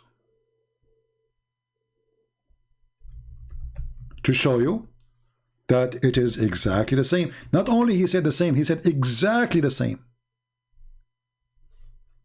Can you believe it? Not only he said it is the same, he said it's exactly word by word. Let us play the video for you so you can see. We are not making things up. It's exactly the same. If we ask any Muhammadan, is the Hindus are pagan? He will say yes. This is your ZakirNaik. The concept of God. The best reply that any Muslim can give you regarding the concept of God in Islam is quote to you Surah Ikhlas, chapter number 112, verse number 1 to 4, which says, Qul huwallahu ahad. Say, He is Allah, one and only. This is the concept of God, guys. How can you believe it? This is concept that He is the only one. And by the way, this is false. Arabic, it says Qul huwallahu ahad. Ahad does not mean He's one. It means He's one of. And Ahad was one of the names of the idols. Say He's Ahad, is this idol. Continue. Allah Samad. Allah, the absolute and eternal. This is false. As-Samad is coming from the word Masmuda, which means the collective, the collector, or the collection. So when you have a little, what they call it, the piggy thing, you make a hole in the clay to collect your coins. This is what As-Samad is, Al-Masmuda. So the Muslim, they don't know this is an Aramaic word, so they give it an explanation by themselves. Lam yalid wa lam yulad. Allah did not give birth, and He was not born. That because He's an idol. He begets not, nor is begotten. Walam yakul lahu kufuwan ahad. There's nothing like Him. Nothing like any idol in the world, because it's a it's a piece of art, and nothing like it. I mean, even if I try to make a copy, unless you're Chinese, you can't make it then. This is the 4-line definition of Almighty God, given in the glorious Quran. Any person says so and so candidate is God if that candidate fits in this 4-line definition. If any candidate fit in that definition. Did you hear it? So if you have a God, if you have a religion, not Islam, and you have a candidate to be God, he fit with the description, he's God. Did you hear it? Any candidate, he fit with this description. He's God. It fits in this four-line definition. We Muslims have got no objection in accepting Did you hear it? that candidate as God. And this is exactly what is also mentioned in the Hindu scriptures, the same 4 points. Did you hear it? So your God and the God of the Hindus is the same one. Muslim, did you hear it? Your God and the God of the Hindus is the same exact one. You both worship one God. It's not me who said that. This is ZakirNaik in front of your eyes. And the video name is The Concept of God. Here we go. It's in the front of your eyes. This guy, he have 2.97 million. There's 2.9 million Abdul. Nobody dare to open his mouth and say, this is wrong. Because simply it's not wrong. You Muslims are a bunch of pagans. Anyone have the same concept. He have a candidate, he is fit to be God. This is what he said. Listen carefully. As God. And this is the action and accept it fits in this four-line definition. It fits in this four-line says so and so candidate is God. If that candidate fits in this four-line definition, we Muslims have got no objection in accepting that candidate as God. And this is exactly what is also mentioned in the Hindu scriptures. Says so and Did you hear it? So stop lying to us saying that you are not like the Hindus. Stop lying to us saying that you have a true God and the Hindus are false, because here we go, your biggest shish kebab, he just admitted that Allah is the same as the Hindu God.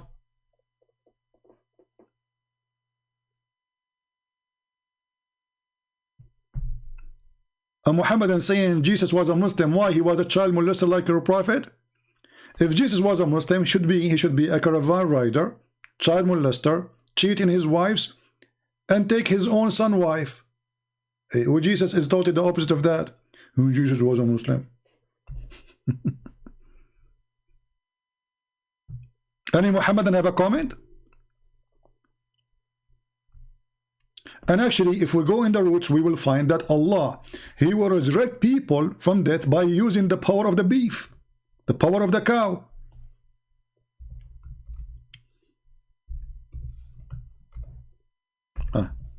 We need to change it to Arabic. Hold on. My keyboard keeps switching.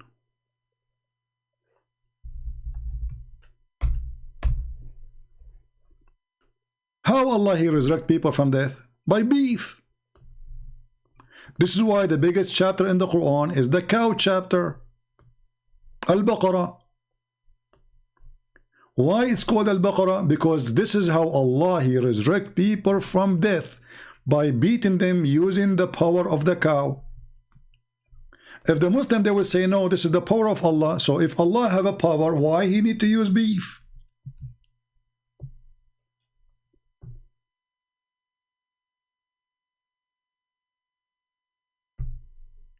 Any Muhammadan? And not only that, it says, and this is how Allah He bring life.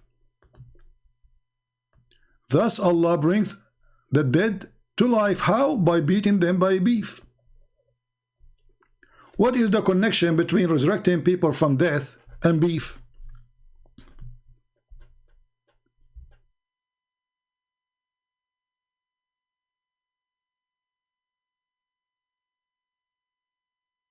Any Abdul?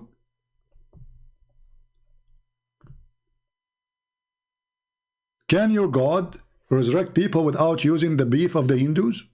The cow of the Hindus? What is the connection?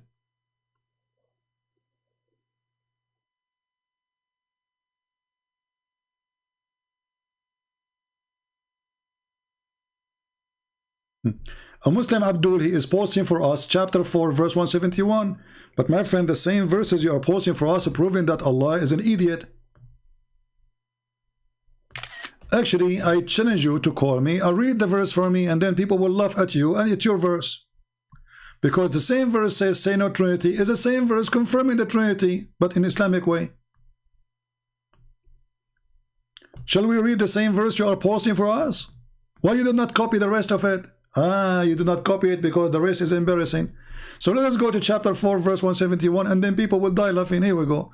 Chapter 4, the women chapter, womanizer prophet. Okay, here we go. We go to the verse you are asking us for. Did you ask for it? You asked for it. So get what you asked for. Get ready, shish kebab time. Okay. Look how stupid this religion is.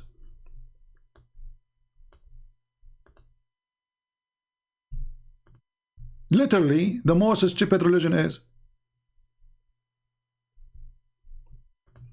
The same verses confirming that there's no Trinity is the same verses confirming that there's a 3 and 1, and that is Jesus. Read carefully the stupid Muhammad. All people of the book commit no excuse in your religion, nor say it of Allah, aught but the truth. Christ Jesus, son of Mary, was, between two brackets, no more, this is false, that's not the Quran, a messenger of Allah. So let us take a line, take a note. So Jesus was a messenger. Okay, wonderful. Which means he was a man. Great. Christians agree. Jesus, he have a flesh of a man. Wonderful. So is Jesus, the man messenger. Okay. He is his word. He is the word of God. This is exactly what John chapter 1 verse number 1 says. And verse number 14 says that he became a flesh. So now Muhammad is copying John chapter 1 verse number 1 and verse number 14. And then he continues saying, and he bestowed on Mary, which means he sent down. So Jesus is coming from above. And Jesus what said? He said, I am from above, you are from below. Is God. And then it continue. And the spirit proceeding from him. From who? From God. So Jesus is the 3. Is the flesh, is the word, is the spirit of God. And the stupid Muhammad says, don't say 3, they are 1.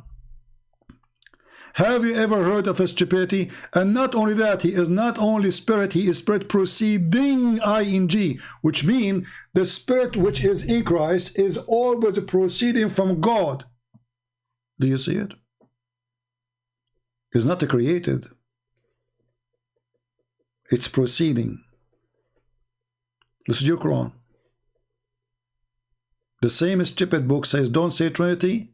Just confirm another form of Trinity. By the way, we don't believe in such a Trinity, but this is what your Quran is saying. It can be. Jesus himself is a 3 and 1 at the same time. He is the word. He is the flesh. He is the man. He is the spirit.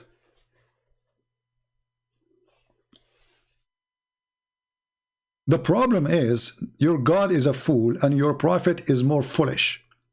So when you Muslims, you copy paste, we laugh at what you copy paste. And that's why none of you dare to call me. I stay here for 6 hours, 7 hours, 8 hours, and then where is those who claim that they can bust me? Who are they? Where are they?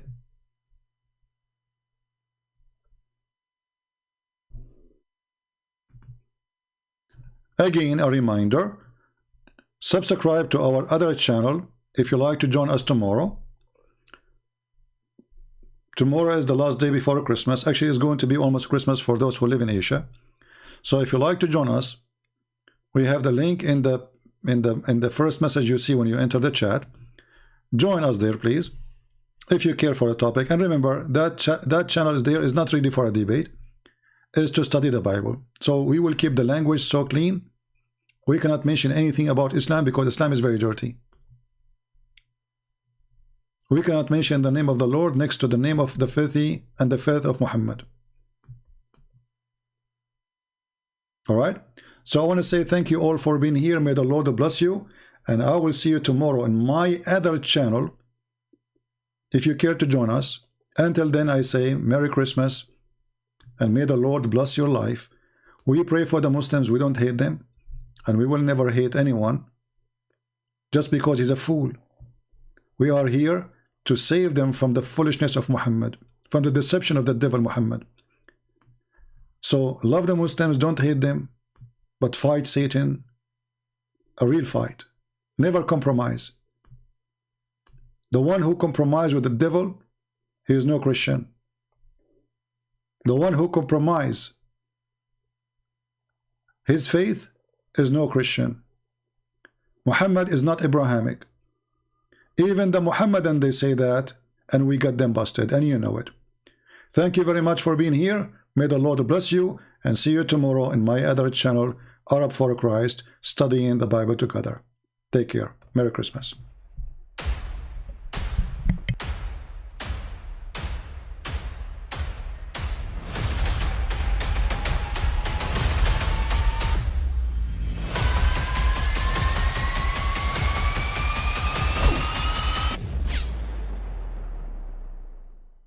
I mean, again, he doesn't know who Gabriel is, right?